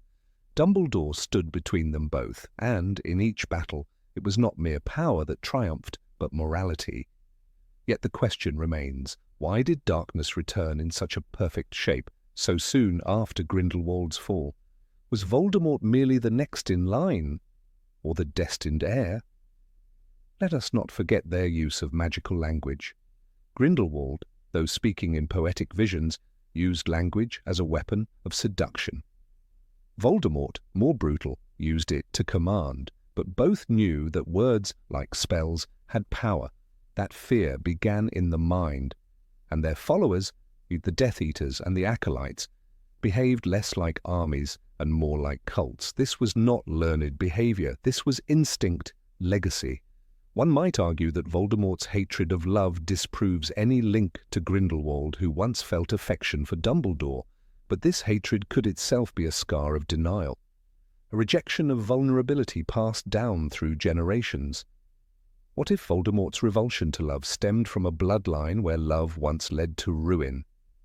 A family legacy of love corrupted into ambition? Even the rare magical talents of both men suggest a link. Voldemort's ability to speak Parseltongue came from Slytherin, but his skill in legilimency, possession, and manipulation far surpassed most. Grindelwald, too, was a master of complex magic, wandless, silent, and experimental. Both transcended traditional education.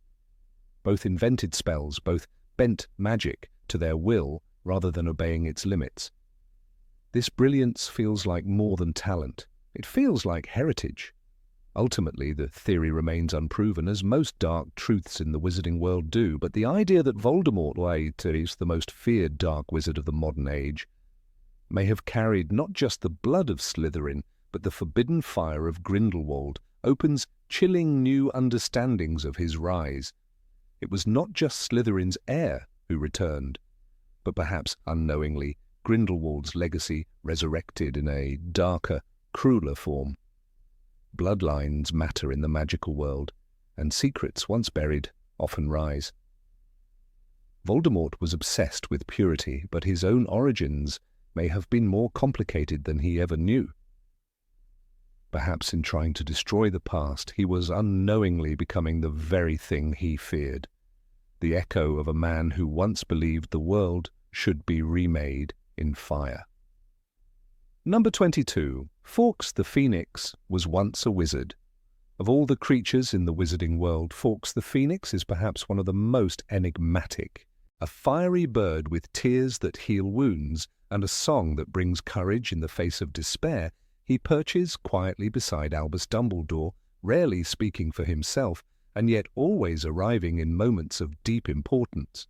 To most, Fawkes is simply a loyal magical companion, but a theory whispered in corners of the magical world and dissected by curious minds suggests something far deeper, that Fawkes was once a wizard. A human soul transformed into a phoenix, living out his days not as punishment but as penance. In the magical community, we know transformations are possible. Animagi voluntarily become animals. Transfiguration is taught at Hogwarts. Horcruxes allow fragments of the soul to exist outside the body. But what if a wizard chose a different path, not for power, not for concealment, but to redeem his soul? This theory suggests that Fawkes is not just any phoenix, but a former wizard who committed grave mistakes and chose this form to serve the light, never seeking recognition or forgiveness, but eternal atonement. Fawkes's loyalty to Dumbledore is unique. Many magical creatures are difficult to tame, let alone befriend. Phoenixes, according to Fantastic Beasts and Where to Find Them, are notoriously independent and appear to those they deem worthy. Yet Fawkes not only stays with Dumbledore, he sacrifices himself time and again for him, and for those Dumbledore protects. In The Chamber of Secrets, Fawkes arrives at Harry Potter's side at the moment of greatest peril, not because he was summoned, but because he sensed loyalty in Harry's heart. Help will always be given at Hogwarts to those who ask for it, Dumbledore later says, but Fawkes is no ordinary helper. His timing is always precise, his presence always redemptive. Phoenixes are known to be reborn from ashes. They die in flames and are reborn young over and over. But Fawkes's rebirths seem symbolic as well as physical. What if each burning is not only a natural process but a painful reminder of the past, a punishment he accepts willingly? The cycle of death and rebirth may be the magical world's version of purgatory, not eternal damnation, but a continual trial, a spiritual cleansing. Each new life gives him a chance to right the wrongs of his original one. Consider how he reacts to suffering. In The Order of the Phoenix, when Dumbledore duels Voldemort at the Ministry of Magic, Fawkes intercepts a killing curse meant for Dumbledore, swallowing it in a burst of flame. A magical beast might protect its master, but a former human, a penitent soul, might choose to sacrifice itself to prevent another tragedy. The moment is not only one of heroism, but of silent redemption. There's a depth in Fawkes's eyes, described subtly but consistently in the books. Dumbledore once says of phoenixes, they are highly intelligent creatures. But Fawkes's intelligence goes beyond instinct. He seems to understand the emotional weight of a room. When Dumbledore dies, Fawkes sings a song of mourning so powerful that it's described as bringing tears to those who hear it. It was a lament, J.K. Rowling writes in Half-Blood Prince. The Phoenix song was a song of loss and of farewell. A creature may grieve. But a man who has loved, sinned, and repented, he would mourn like that. Who might Fawkes have once been? The theory dares to name him, perhaps a dark wizard from the early centuries of Hogwarts, one who had walked the path of destruction but turned against it too late, or perhaps a duelist who took too many lives before understanding the sanctity of one. One name sometimes arises in the whispers of magical historians, Aurelius the Flame, a sorcerer from the 13th century who vanished under mysterious circumstances. Tales of Aurelius speak of a man who controlled fire as if it were a living being, who spoke of redemption in his final days. His disappearance coincides with the first recorded appearance of a phoenix in Europe. A coincidence or a choice? The magical world has always respected transformation. Professor McGonagall, an animagus, transforms into a cat. Sirius Black becomes a dog. But these transformations are reversible. They do not change the essence of the person. What if a wizard, truly remorseful, chose a form he could not change back from? A permanent sacrifice, not just of power, but of identity. Fawkes never speaks, he never becomes a man again. This silence may be the clearest evidence of all. Silence is not only golden, it is penitential. In The Goblet of Fire, Dumbledore reveals that the cores of both Harry's and Voldemort's wands contain feathers from Fawkes. Yes, Dumbledore says, it is very curious indeed that you should be destined for this wand when its brother gave you that scar. The twin cores represent opposing fates, but they also hint at Fawkes's legacy. He is not simply a neutral force of nature. He has embedded part of his essence into the fabric of destiny. If he were once human, these wand cores may represent his ongoing attempt to bring balance to the chaos he once caused. Fawkes's song, too, holds mystery. When Harry hears it, he feels courage, hope, and resolve. It was the sound of hope to Harry, Rowling writes. Such emotion cannot be manufactured. It must be born of true understanding of what it means to fall and to rise again. The song is not just a magical effect, it is a hymn of redemption. One does not compose such a melody without suffering first. Dumbledore's connection to Fawkes is no accident. Dumbledore himself is a man with a haunted past. His sister, Ariana, his early fascination with dark ideals, his friendship with Gellert Grindelwald. Dumbledore knows guilt. He understands penance. Perhaps this is why Fawkes chose him. Perhaps they recognized the same wounds in each other. A phoenix might visit a noble heart, but a penitent soul might find refuge in another broken one. Throughout the series, Fawkes never allies with the Ministry, never appears to seek glory. He is in fact remarkably humble. He arrives unseen, acts swiftly, and vanishes. In the Department of Mysteries, he does not sing before appearing, does not draw attention. He only defends, heals, and watches. This invisibility mirrors the behavior of someone who does not want to be noticed. A man who carries shame will not boast. He will simply do what must be done. One cannot ignore the symbolism of fire. Fire in the magical world destroys, but it also purifies. The dark mark is burned into the sky. The Goblet of Fire selects champions. Dumbledore's fireplace becomes a portal. Fire is everywhere, but only the phoenix is born from it. Only Fawkes, again and again, walks into fire willingly. A man who once used fire to destroy might now endure it endlessly to purify what remains of his soul. The books are littered with references to second chances. Dumbledore gives them often, to Snape, to Draco, even to Harry. But Fawkes's second chance may be the greatest of all, an unspoken transformation from sinner to saviour. His life as a phoenix may be the highest expression of remorse, not just words, not even actions, but identity itself transformed. No more wand, no more speech, only sacrifice. Some readers point to the moment Fawkes heals Harry's wound in the Chamber of Secrets as the ultimate symbol. Harry, pierced by the basilisk's fang, poisoned and dying, is saved by a tear. A single tear, the most human gesture. That tear may have carried more than healing. It may have carried memory. A recollection of a long-forgotten life and the wish to spare others the pain he once caused. In The Half-Blood Prince, when Dumbledore dies, Fawkes's song is not just for grief. It is for a kindred spirit. And it seemed to ease their sorrow, too, that it was their song, not the song of others, their own farewell. That song, perhaps, was one Fawkes had sung before, centuries ago when he laid down his wand and chose feathers instead. No evidence exists in canon to confirm this theory, but its power lies in its silence. Fawkes is the only magical creature to disappear completely after Dumbledore's death.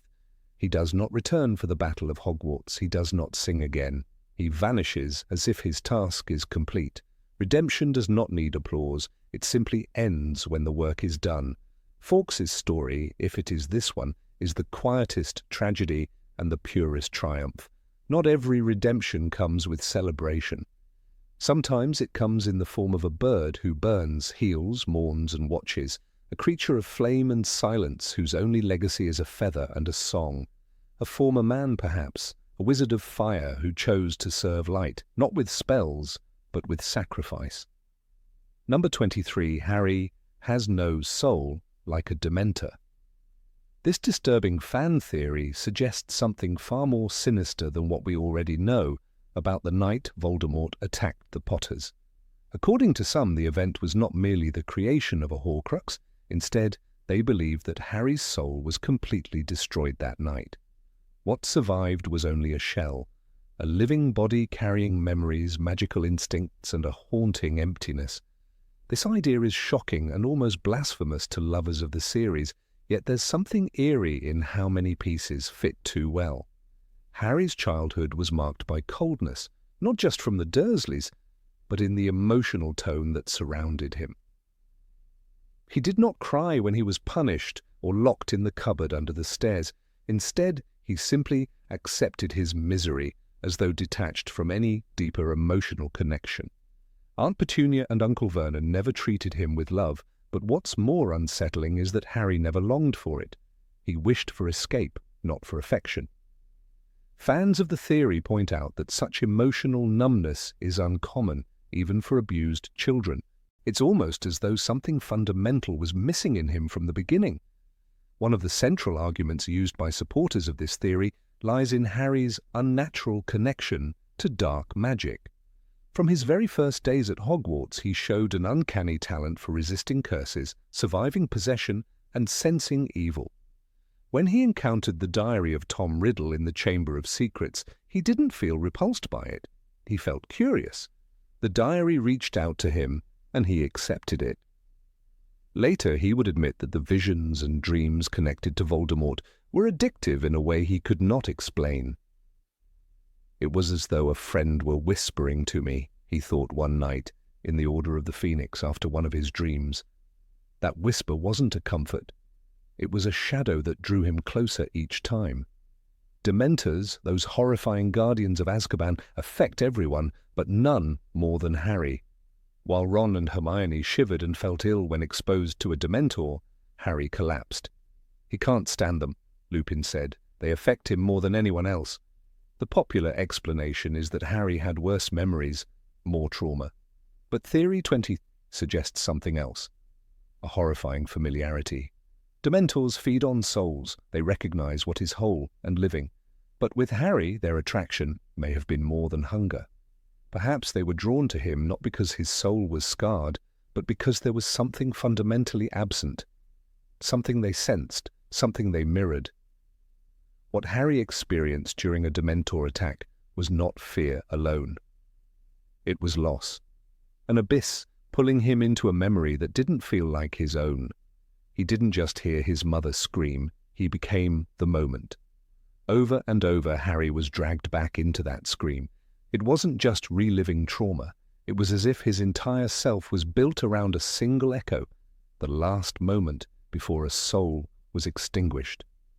Theory 23 claims that the only remnant of Harry's identity was this, the memory of a death fused with the final breath of his mother's protection.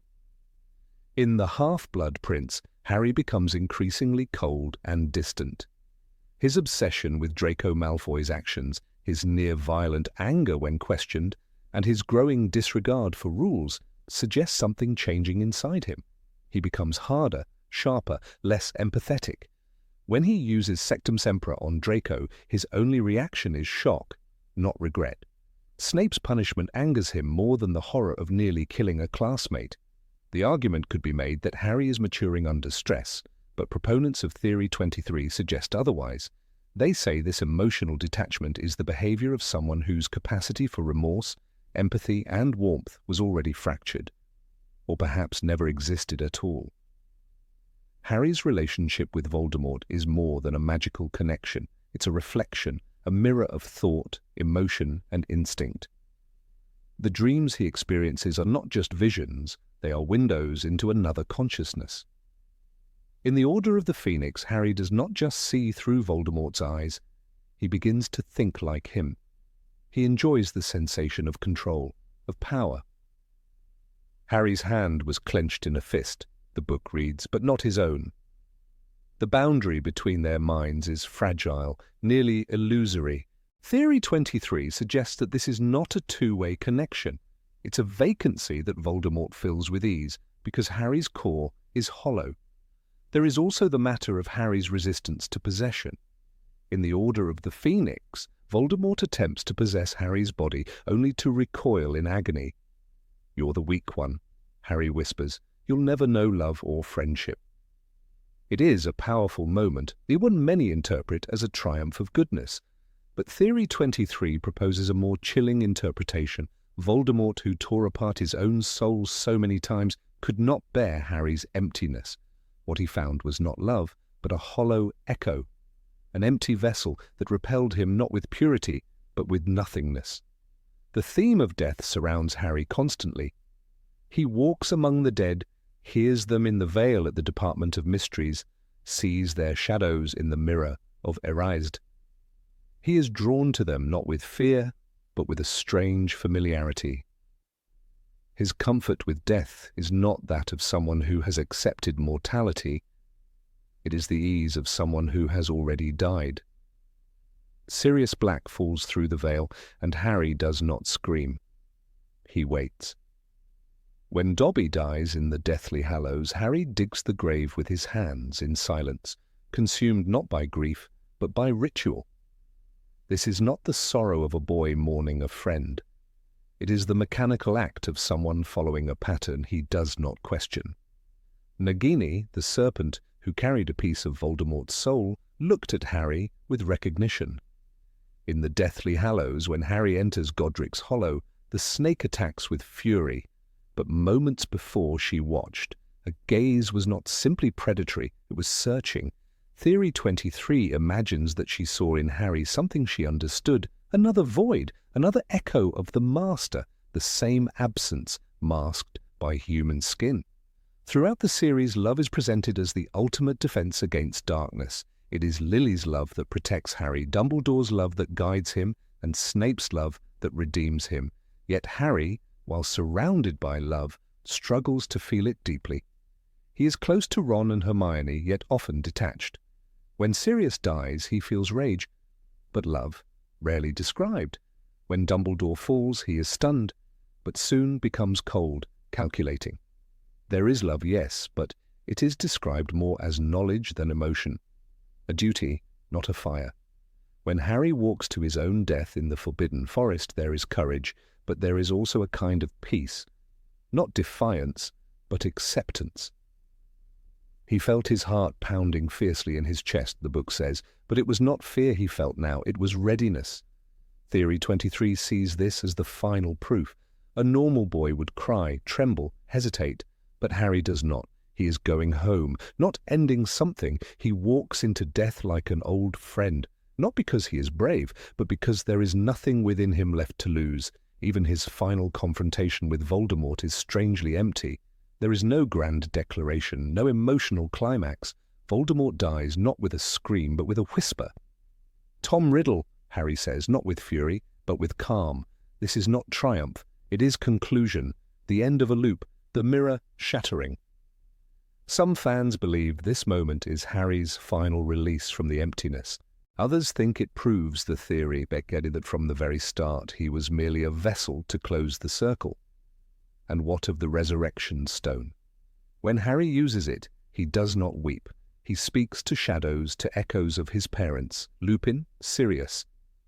But he does not beg them to stay, he does not cling. He walks past them without a single backward glance. In that moment, he is beyond grief. Theory 23 suggests that it is because grief requires a soul. Harry, in their view, has none. Dumbledore's comment in The Philosopher's Stone is perhaps the strangest of all. To the well-organized mind, death is but the next great adventure. Dumbledore, who saw so much in Harry, never speaks of his soul. He speaks of choices, of destiny, but he never once tells Harry that he is good. He never tells him he is whole. And perhaps in Dumbledore's vast knowledge, He knew something too horrible to say. There is one final detail. The sound Harry hears when he first holds his wand. Strange warmth spread through his fingers. Something seemed to be singing. A wand chooses the wizard. But why did Harry's wand with its twin to Voldemort's sing? Perhaps it did not recognize a wizard at all, but something else. A creature of memory and magic, but not of soul. A shadow, not a flame. Theory 23 may be too bleak to be true. It may be nothing more than a dark fantasy, a fan's obsession with the unseen, but it forces us to ask what makes someone human in the world of magic. Is it the body, the mind, or the soul? If the soul is gone but magic remains, what then walks the halls of Hogwarts? And if Harry Potter, the boy who lived, was nothing more than a shell, then what did he defeat in the end? Was it Voldemort? Or was it a reflection of what he could have become? There are no answers, only echoes. Number 24, Parseltongue, came from the Horcrux. The moment Harry Potter first heard the snake at the zoo speak to him, he was only 11 years old. It hissed softly, and to Harry's surprise he understood it perfectly. At the time, the incident seemed magical, even amusing. But as the years passed, the truth behind this strange ability grew darker, more layered, and more deeply intertwined with the story of the boy who lived. For a long time, readers accepted Dumbledore's explanation that Harry had inherited this ability through the connection with Voldemort. But how, exactly, did this power transfer? The theory that has captivated fans and scholars alike is that Harry's ability to speak Parseltongue came not from any magical kinship, but from something far more disturbing, the fragment of Voldemort's soul embedded in him. The theory proposes that Parseltongue was not a gift, but a symptom of infestation, a side effect of carrying a piece of the Dark Lord's essence. From the moment the killing curse backfired on Voldemort, a part of his soul, unstable and desperate, latched onto the nearest living thing, baby Harry. It was not love or destiny that created the bond between them, but accident and dark magic. The connection was deeper than scars and dreams. It was rooted in the soul. J.K. Rowling writes in The Deathly Hallows, Lord Voldemort's soul, maimed beyond recognition, sought refuge in the only living being in the room. That living being became an accidental Horcrux, and with it, Harry inherited more than pain. He inherited power, unwanted power. Parseltongue is not a common talent. It runs through the bloodline of Salazar Slytherin and is exceedingly rare. Tom Riddle, a direct descendant of Slytherin, possessed it naturally. Harry did not. His lineage, as far as the story reveals, contains no trace of the founder of the House of Serpents. So how could he possibly have gained the ability to communicate with snakes? The only explanation that fits all observable facts is the presence of the Horcrux. It was Voldemort's voice, Voldemort's magic, bleeding into Harry's being. This wasn't inheritance, it was contamination. The significance of this theory deepens when we recall that once the Horcrux inside Harry was destroyed, the Parseltongue vanished too. As revealed in the Deathly Hallows, after Voldemort inadvertently kills the fragment of his soul inside Harry, Harry finds himself unable to understand the language of snakes. In the words of Rowling herself, he had lost the snake language, the gift or curse was gone. This change is too dramatic to ignore. If Parseltongue were truly Harry's gift, born from his own magical core, then it would have remained with him. Instead, it disappeared with the dark shard of Voldemort's essence. The vanishing of this power is not just a detail, it's a revelation. It tells us that Harry's identity was never truly his own. For years he harbored a piece of the most dangerous wizard in history. It was Voldemort's darkness that gave Harry his nightmares, his glimpses into the Dark Lord's mind, and yes, his ability to speak the snake tongue. Harry was a vessel for foreign magic, and the language of serpents was its whisper. This is not a story of inherited greatness, it is a story of cursed survival. In the Chamber of Secrets, the use of Parseltongue becomes a turning point in the story. When Harry inadvertently speaks it in front of the entire school during a dueling club session, it sparks suspicion and fear. The crowd recoils. They see not a hero, but a danger. Ron later explains the reason. Hearing voices no one else can hear isn't a good sign, even in the wizarding world. But it wasn't just about hearing, it was about speaking, about revealing a hidden link to dark power. In that moment, Hogwarts saw Harry not as a second coming of Gryffindor, but as the echo of Slytherin himself. And yet Harry never wanted this ability. It isolated him, it made him different, made him feared. Even Dumbledore, for all his wisdom, walked a careful line when addressing the boy's connection to the Dark Lord. He admitted the connection existed, but never quite explained why it manifested the way it did. Perhaps even he, with all his knowledge, understood that it was a side effect of something monstrous. In The Half-Blood Prince, Dumbledore tells Harry, "You are the seventh Horcrux, Harry, the Horcrux he never meant to make." This statement cements the truth. Harry's abilities were never his own, they were forced upon him. This changes the way we understand Harry's journey. He was not only fighting Voldemort in the world around him, but also within himself. Every time he used Parseltongue, he was channeling the very darkness he sought to destroy. He was not chosen because he was pure or special or noble, but because he was cursed. The prophecy might have named him, but it was the Horcrux that shaped him. It is a tragic irony that the hero of the wizarding world bore the mark of its greatest villain, not just on his forehead, but in his very soul. Take, for example, the moment in the Goblet of Fire when Harry dreams through Voldemort's eyes. He sees, hears, even feels what Voldemort does. This isn't magic, it's possession, and the Parseltongue is simply another expression of this intrusion. Every time Harry heard Nagini whisper, every time he felt the pull of a snake's thoughts, he was being reminded, you are not alone in your own body. That fragment of Voldemort's soul was always watching, always whispering. The snake's voice was not Harry's, it was the intruder's. This sheds new light on the tragic moment in the Order of the Phoenix, when Harry fears he is becoming like Voldemort. His anger, his isolation, his coldness, these are not just emotional responses, they are spiritual symptoms. The Parseltongue is merely the most visible manifestation of a deeper infection. When Harry tries to distance himself from his friends, it is because the Horcrux is growing stronger, the darkness is feeding, and with every whisper of the snake, the boy loses a part of himself. It also makes Harry's final choice all the more powerful. When he walks into the forest to die, he is not just offering his life to save others, he is offering his soul to be cleansed. He knows in his heart that something inside him does not belong.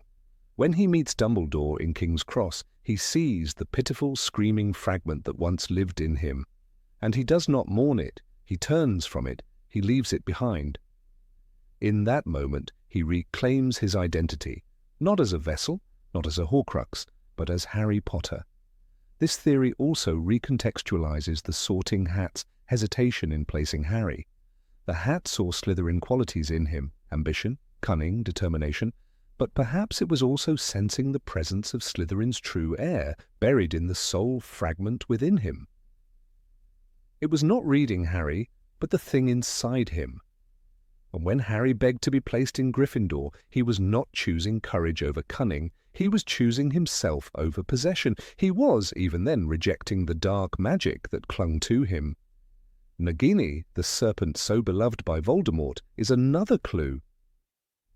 She responds to Harry with eerie familiarity, not because of anything Harry is, but because of what lives inside him. In the Deathly Hallows, she interacts with him in Godric's Hollow, not as prey, but as something known. It is no coincidence. The connection between Nagini and Harry is not built on mutual understanding, but on shared corruption. They are both bound to the same dark master. When Harry loses the ability to speak Parseltongue after the Horcrux is destroyed, it is not just a loss, it is a liberation. He is no longer tied to the serpent's tongue, no longer haunted by a voice that was never his. He is finally, completely himself. And in that silence, there is peace. It is as though the last whisper of Voldemort has been extinguished. The snakes can no longer speak to him because the darkness is gone. This interpretation also elevates the tragedy of Harry's youth. He was admired for powers that were never truly his. He was feared for gifts he never wanted. And all along, he carried a piece of the man who killed his parents.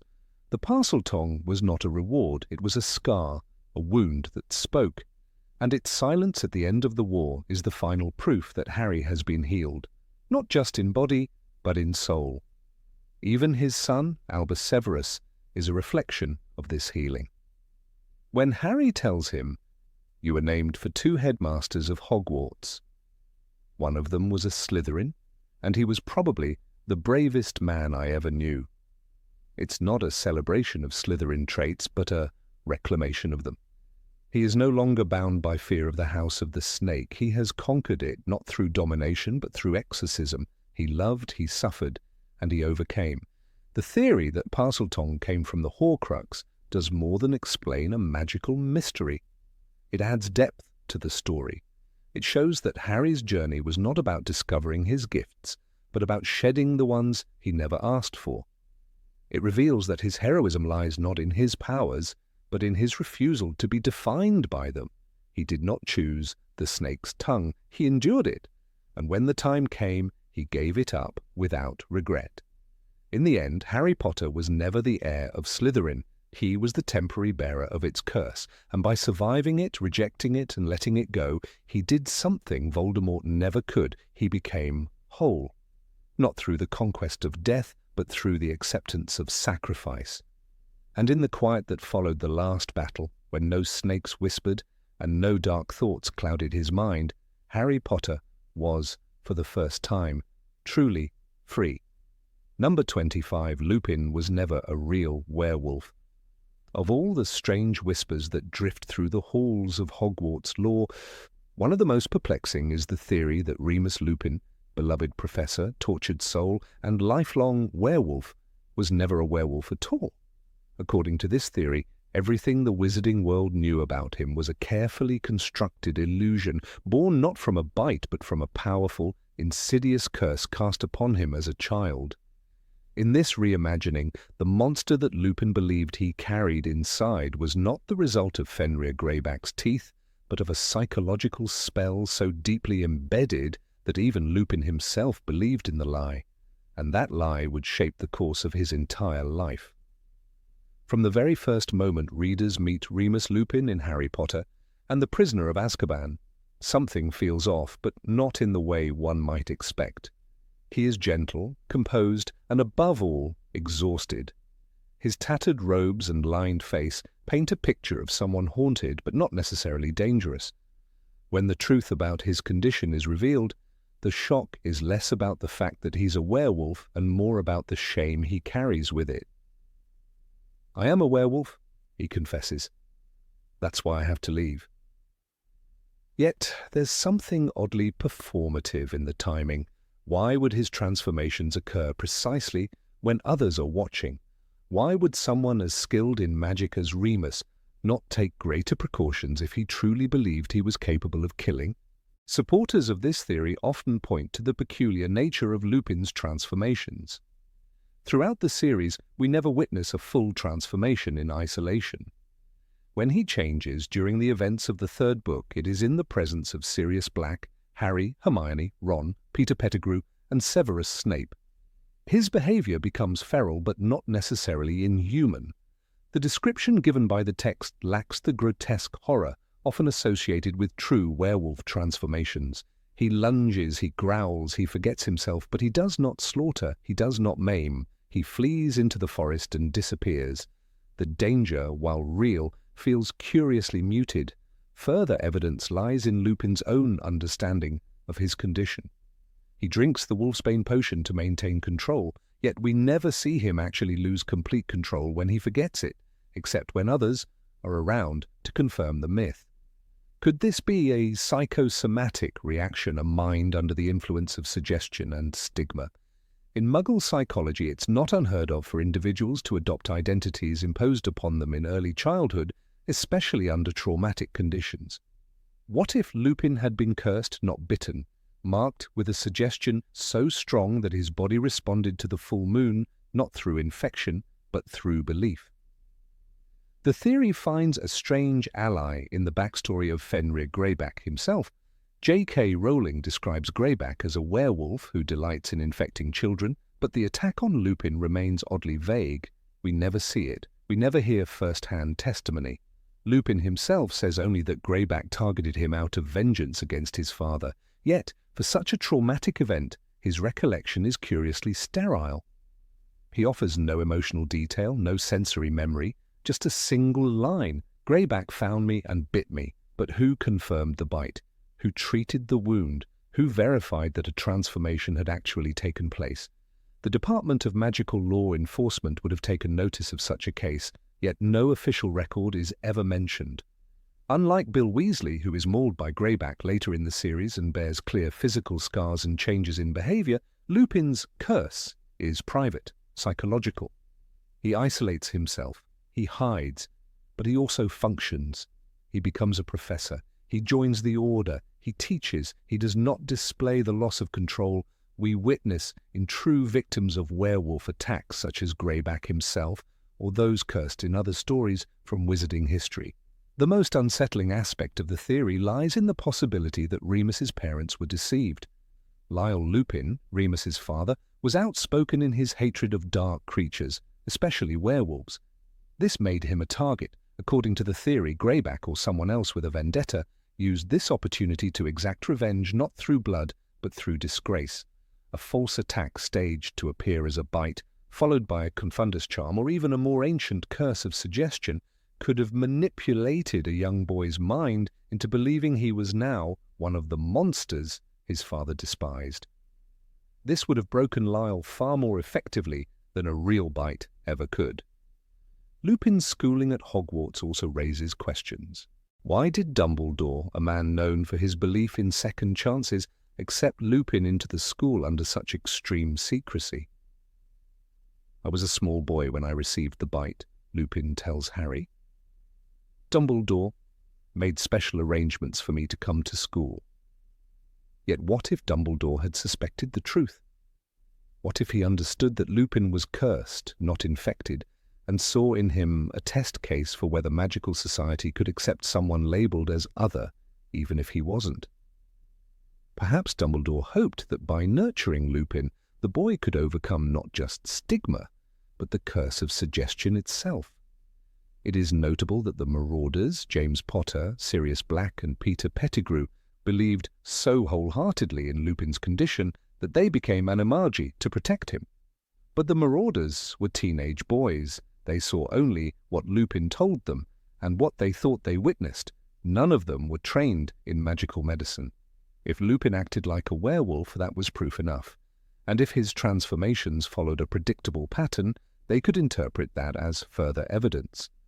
But all of it rested on one assumption, that Lupin's understanding of himself was true. In the Shrieking Shack, when Lupin transforms in front of the trio, the result is chaotic, but not catastrophic.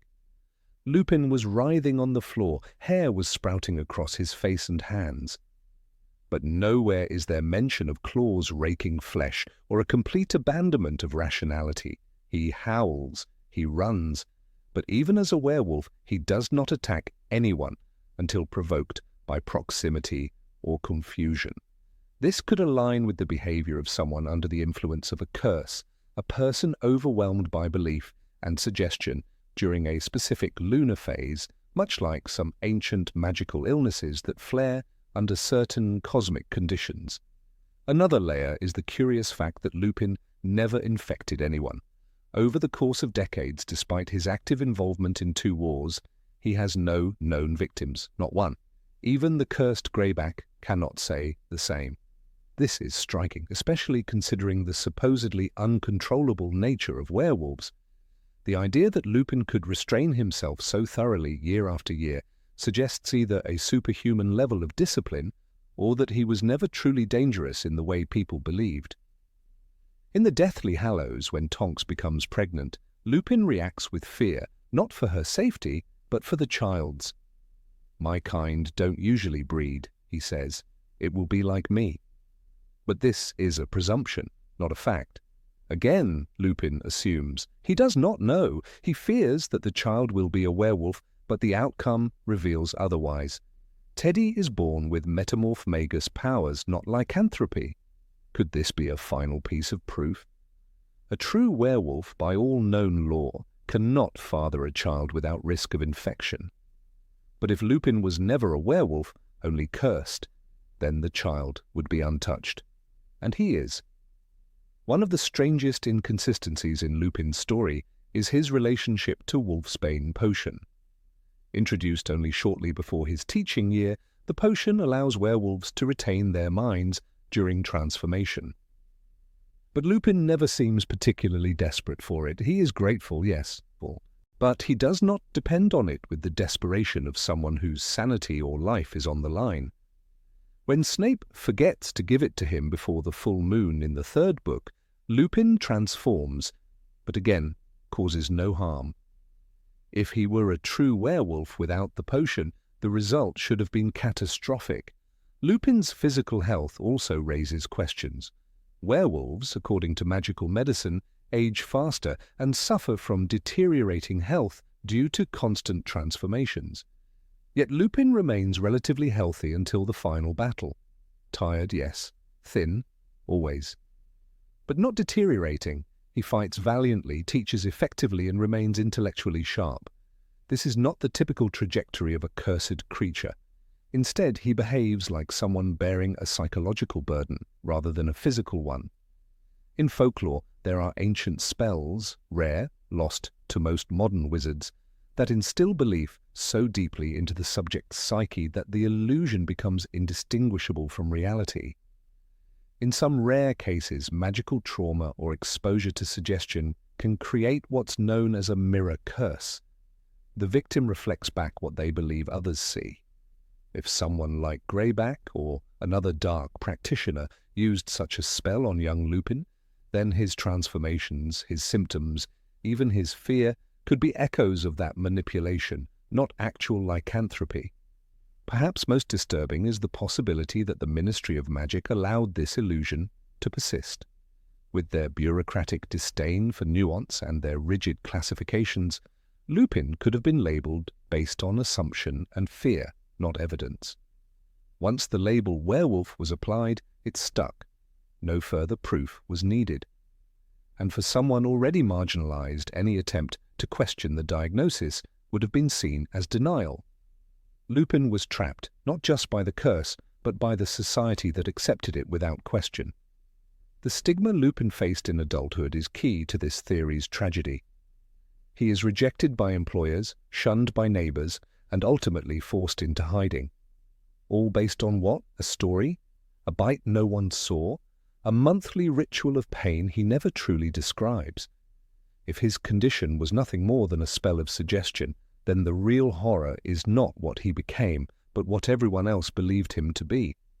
There's a poetic sadness in imagining that Remus Lupin lived and died carrying a burden that was never his, that he was made into a monster not by blood or moonlight, but by belief, by fear, by magic misused, and that the child who became the man we mourned at the Battle of Hogwarts had been cast in a role so convincingly he played it to the end, without ever realizing it was fiction. Number 26, Ginny used a love potion on Harry. It begins, as many Hogwarts tales do, with an ordinary meal in the Great Hall, students murmuring over roast chicken and pumpkin juice, owls swooping overhead with forgotten scrolls, and the clink of goblets echoing beneath the ancient stone arches. At the Gryffindor table sat a girl with flaming red hair, her eyes flickering toward a boy with a lightning-shaped scar. Ginny Weasley, youngest of 7, had harboured a quiet, painful affection for Harry Potter since before she truly knew him. But for some fans, her love was never as innocent as it seemed. By the time we reach the 6th book, Harry Potter and the Half-Blood Prince, something changes. Ginny, who had once been shy to the point of speechlessness around Harry, is suddenly confident, magnetic, and ever-present in his thoughts. The transition in their relationship feels almost abrupt. One moment, Harry sees her as his best friend's little sister, and the next, his feelings erupt with a force he cannot explain. He felt a great swelling affection for Ginny, Rowling writes, but he could not quite pinpoint the moment it had begun. And this precisely is where the whispers start. In fan discussions stretching across forums, YouTube analyses and Reddit threads, a theory persists, controversial, persistent and compelling. Some believe Ginny Weasley used a love potion to win Harry's heart. It's not a notion taken lightly. It's a rewriting of the central romance in the final arc of the books. But for those who subscribe to Theory 26, the pieces begin to fit too perfectly to ignore. Love potions are not only real in the wizarding world, they're normalized. In Half-Blood Prince, Slughorn introduces his potions class to Amatentia, the most powerful love potion in existence. It smells different to each person, based on what attracts them. Hermione smells freshly mown grass, new parchment, and spearmint toothpaste. Notably, Harry never reveals what he smells, yet during this very class, Romilda Vane begins her scheme to dose Harry with a love potion via chocolate cauldrons. If this kind of manipulation is not just known but practiced among teenage witches, is it truly so hard to believe that Ginny, who had been quietly pining for Harry for years, might have tried the same? Rowling presents Ginny as unusually talented with hexes, jinxes, and charms. She becomes a leading force in Dumbledore's army, capable of mastering advanced spells, including the Bat Bogey Hex, which terrifies even boys older than her. She is intelligent, resourceful, and not above using trickery to get her way. As Fred and George once proudly noted, our sister's got a mean streak. A girl like Ginny wouldn't sit back and watch her chance with Harry slip away, especially when girls like Cho Chang and Romilda Vane began circling him like moths to a flame. The nature of Amatentia itself opens the door to this theory. It doesn't create love, it creates obsession. It is the most dangerous potion in this room, warned Slughorn, because it is almost impossible to cure. This is not affection nurtured over time, it is sudden, intense, disorienting, a perfect mirror, some believe, for the way Harry falls for Ginny in Book 6. For 5 books, Harry shows no romantic interest in Ginny. She is the girl who blushes and runs away, the sister of his best friend, someone he supports, yes, but never sees as a potential partner. Then suddenly, during a Quidditch match, Harry watches Ginny kiss Dean Thomas and feels something stir.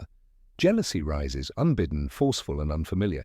The text notes that Harry doesn't understand the source of his emotion. His insides squirmed uncomfortably, Rowling writes. He did not want to admit to himself what it meant. It is precisely this absence of self-awareness that raises flags for believers in Theory 26. For someone as emotionally observant as Harry, especially when it comes to people he cares about, the notion that he cannot identify his feelings feels unnatural. It is as if a fog has settled over him, a fog he does not recognize, but which guides his emotions with increasing urgency. Some fans draw comparisons between Harry's behavior and that of Ron under the influence of Romilda Vane's love potion. Ron, too, becomes obsessive, disoriented, and confused. His reaction is both comical and unsettling. It reveals just how far a love potion can bend the will of a wizard. Ron becomes fixated, loses awareness of his surroundings, and speaks in a dazed tone. Could Harry's sudden infatuation have mirrored this, just with a more expertly brewed potion? And if anyone had access, it was Ginny. The Weasley twins owned a joke shop that specialized in love potions. Their stock included daydream charms and concoctions that could simulate affection, desire, and attention. Ginny, their sister, had unlimited access to these items. Fred and George may have been pranksters, but they were not fools. They would have ensured that their products worked. Ginny, bold and determined, could have tested her limits in secret, learning to brew Amatentia or something close to it. There is also the eerie parallel to Molly Weasley. Some fans whisper that Ginny learned the potion's use from her mother. Arthur Weasley, devoted and mild-mannered, is sometimes cited as another victim of magical persuasion. Molly, it is suggested, wanted a husband who would never leave her, who would raise 7 children, who would provide loyalty above all else. A love potion would ensure such devotion. The idea is purely speculative, but in the wizarding world, where magical inheritance and behavioral patterns often echo across generations, it isn't dismissed outright. Indeed, Molly encourages Ginny's pursuit of Harry more openly than she ever does with any other boy. She beams when they hold hands. She calls Harry like a son.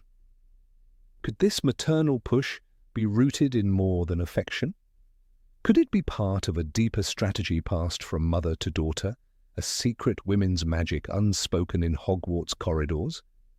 There's also the curious shift in Ginny's own behavior. No longer shy or awkward, Ginny becomes the girl every boy wants. Dean, Michael Corner, even Blaise Zabini note her allure. She is cool, self-possessed, and oddly mature. Is it character development, or the confidence of someone who knows her plan is working? Critics of this theory point to Harry's enduring love for Ginny in Deathly Hallows. His thoughts return to her in the darkest moments. He sees her face when he walks to his death. But even this, supporters argue, is not necessarily proof against a potion. Amatentia's effects can linger. Potions, once bound to the bloodstream or enchanted into memory, may not fade completely. Dumbledore warns that magical tampering with emotions is a slippery slope. Could Harry's feelings have been altered so deeply that even years later he cannot distinguish them from his true self? Even the infamous epilogue, set 19 years later, fails to quiet suspicion. Harry has married Ginny, yes, but their relationship is never shown in great depth. Their love, once described as explosive, passionate, and overwhelming, now seems domestic, subdued. Some fans believe that once the potion's effects dulled over the years, what remained was habit, duty, and familiarity, not love. Rowling herself once described Ginny as the girl who grew up. She became confident, sporty, clever, but her transformation feels off to some readers, almost too perfect, as if designed not for Ginny's sake, but for Harry's, as if she molded herself into the girl he would eventually choose, and if she had help, magical help, that molding would not be hard. The theory grows darker when considering the timeline. Harry's feelings intensify just as he becomes most vulnerable. With Dumbledore's health failing, Voldemort's rise, and the pressures of Horcrux hunting looming, Harry seeks comfort. He seeks grounding. A potion, administered subtly, could fill that gap, offering him a sense of security, attachment, and warmth. Not because of who Ginny is, but because of what the potion represents, emotional stability during chaos. And what better delivery method than Hogwarts food? The Great Hall is a place of tradition and magic, but also of opportunity. Students rarely question the origin of their meals. A drop of potion in pumpkin juice, a charm on a bread roll, a whispered spell cast under the flickering light of floating candles.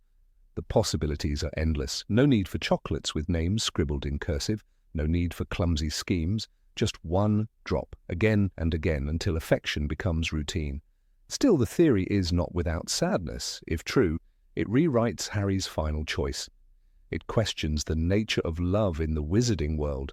It casts doubt not only on Ginny, but on the very idea that love can survive war, that a boy who lost everyone still had the power to choose his partner freely.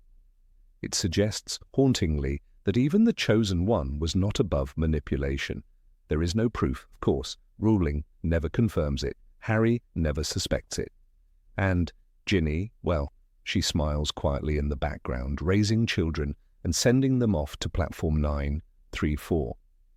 But sometimes late at night, when fans revisit Half-Blood Prince, they pause. They remember the suddenness, the confusion, the heat in Harry's chest that did not feel like love, but like a spell. And they wonder, number 27, Albus Severus Potter, will become the next Dark Lord. Of all the fan theories whispered in the shadowed halls of Harry Potter lore, few are as hauntingly provocative as Theory 27, the belief that Albus Severus Potter, the quiet and uncertain son of the boy who lived, will one day rise to become a new Dark Lord, not in the image of Voldemort, cruel and terrifying, but as a subtler, colder, and far more strategic master of magical dominion. This theory is not born from baseless fear or idle speculation. It blooms from the soil of a carefully constructed legacy, nourished by symbolism and names that carry the weight of history. Albus Severus. The first name belongs to Albus Dumbledore, the headmaster, who, for all his brilliance and kindness, made cold, ruthless decisions and manipulated lives for the greater good. The second, Severus Snape, a man whose soul was torn between love and hatred, loyalty and bitterness, forever walking the edge of two worlds. Together they represent magic's duality, wisdom and sacrifice, light and shadow, control and chaos. When Harry speaks to his son on platform 9 3/4, it is more than a fatherly reassurance. "You were named for 2 headmasters of Hogwarts," Harry says. "One of them was a Slytherin, and he was probably the bravest man I ever knew." These words echo with prophetic finality. Many fans believe that this was not just a nod to Snape's heroism, but an invitation, a hidden signpost pointing Albus Severus toward a destiny both grand and terrifying. The Slytherin legacy, once associated with Voldemort, may yet continue in a new and unexpected form. Albus Severus is, in many ways, a character formed in opposition to his famous father. Where Harry stumbled headlong into heroism, often led by instinct and loyalty, Albus is more introspective, analytical, and brooding. His sorting into Slytherin House, a fear he admitted aloud, was not just symbolic. It was a foundational moment. Slytherin does not make one evil, but it fosters ambition, cunning, and a thirst for legacy. In a world rebuilding from war, perhaps these traits are no longer vices, but tools waiting for a hand strong enough to wield them. The events of The Cursed Child deepen the enigma of Albus. His journey through time, his strained relationship with his father, and his dangerously naive alliance with Delphi, Voldemort's daughter, reveal a boy who is both searching for identity and dangerously open to influence. He is not evil, but he is vulnerable to extremes. His desire to correct the past, to reshape reality for what he sees as justice, echoes the impulses of those who believed they were changing the world for the better: Grindelwald, Voldemort, even Dumbledore. Albus's friendship with Scorpius Malfoy is another strange twist of fate. The son of Draco Malfoy, a boy once raised to hate the Potters, becomes Albus's closest confidant. But Scorpius, with his heart full of empathy and kindness, may serve not as a guiding light, but as a counterbalance, a foil that Albus could outgrow. As Albus matures, might he see Scorpius's moral compass as a limitation? Might he choose a path where compassion is viewed as weakness and strategy triumphs over sentiment? The political vacuum left by Voldemort's fall remains a lingering wound in the wizarding world. The Ministry of Magic, though reconstructed, is still burdened by its failures, corruption, and bureaucracy. Albus, raised under the name of Potter but shaped by the names of Dumbledore and Snape, could be the one to seize that void, not with open war, but with political subtlety. The new Dark Lord may not strike with the dark mark, but with votes, influence, legislation, and fear hidden behind reform. Consider how young Albus is already at odds with Hogwarts itself. The school that celebrated Harry seems to reject his son. Albus walks those same halls under a different shadow, burdened by comparison, isolation, and bitterness. He is not loved as Harry was. He is not celebrated. That sense of alienation is the beginning of many legends. Tom Riddle, too, felt abandoned and unwanted. But where Riddle turned to destruction, Albus might turn to power, controlled, structured, lawful power with a hidden edge. Magic, in the post-war world, is still stratified and unjust. Pure-blood prejudices have quieted but not vanished. Magical creatures remain regulated and sidelined. House elf rights are debated but not granted. A boy like Albus, with a mind sharpened by Snape's caution and Dumbledore's ambition, could rise through the system not to dismantle it, but to transform it into something new. A regime cloaked in equality, perhaps, but governed with the authority of a single vision. His vision.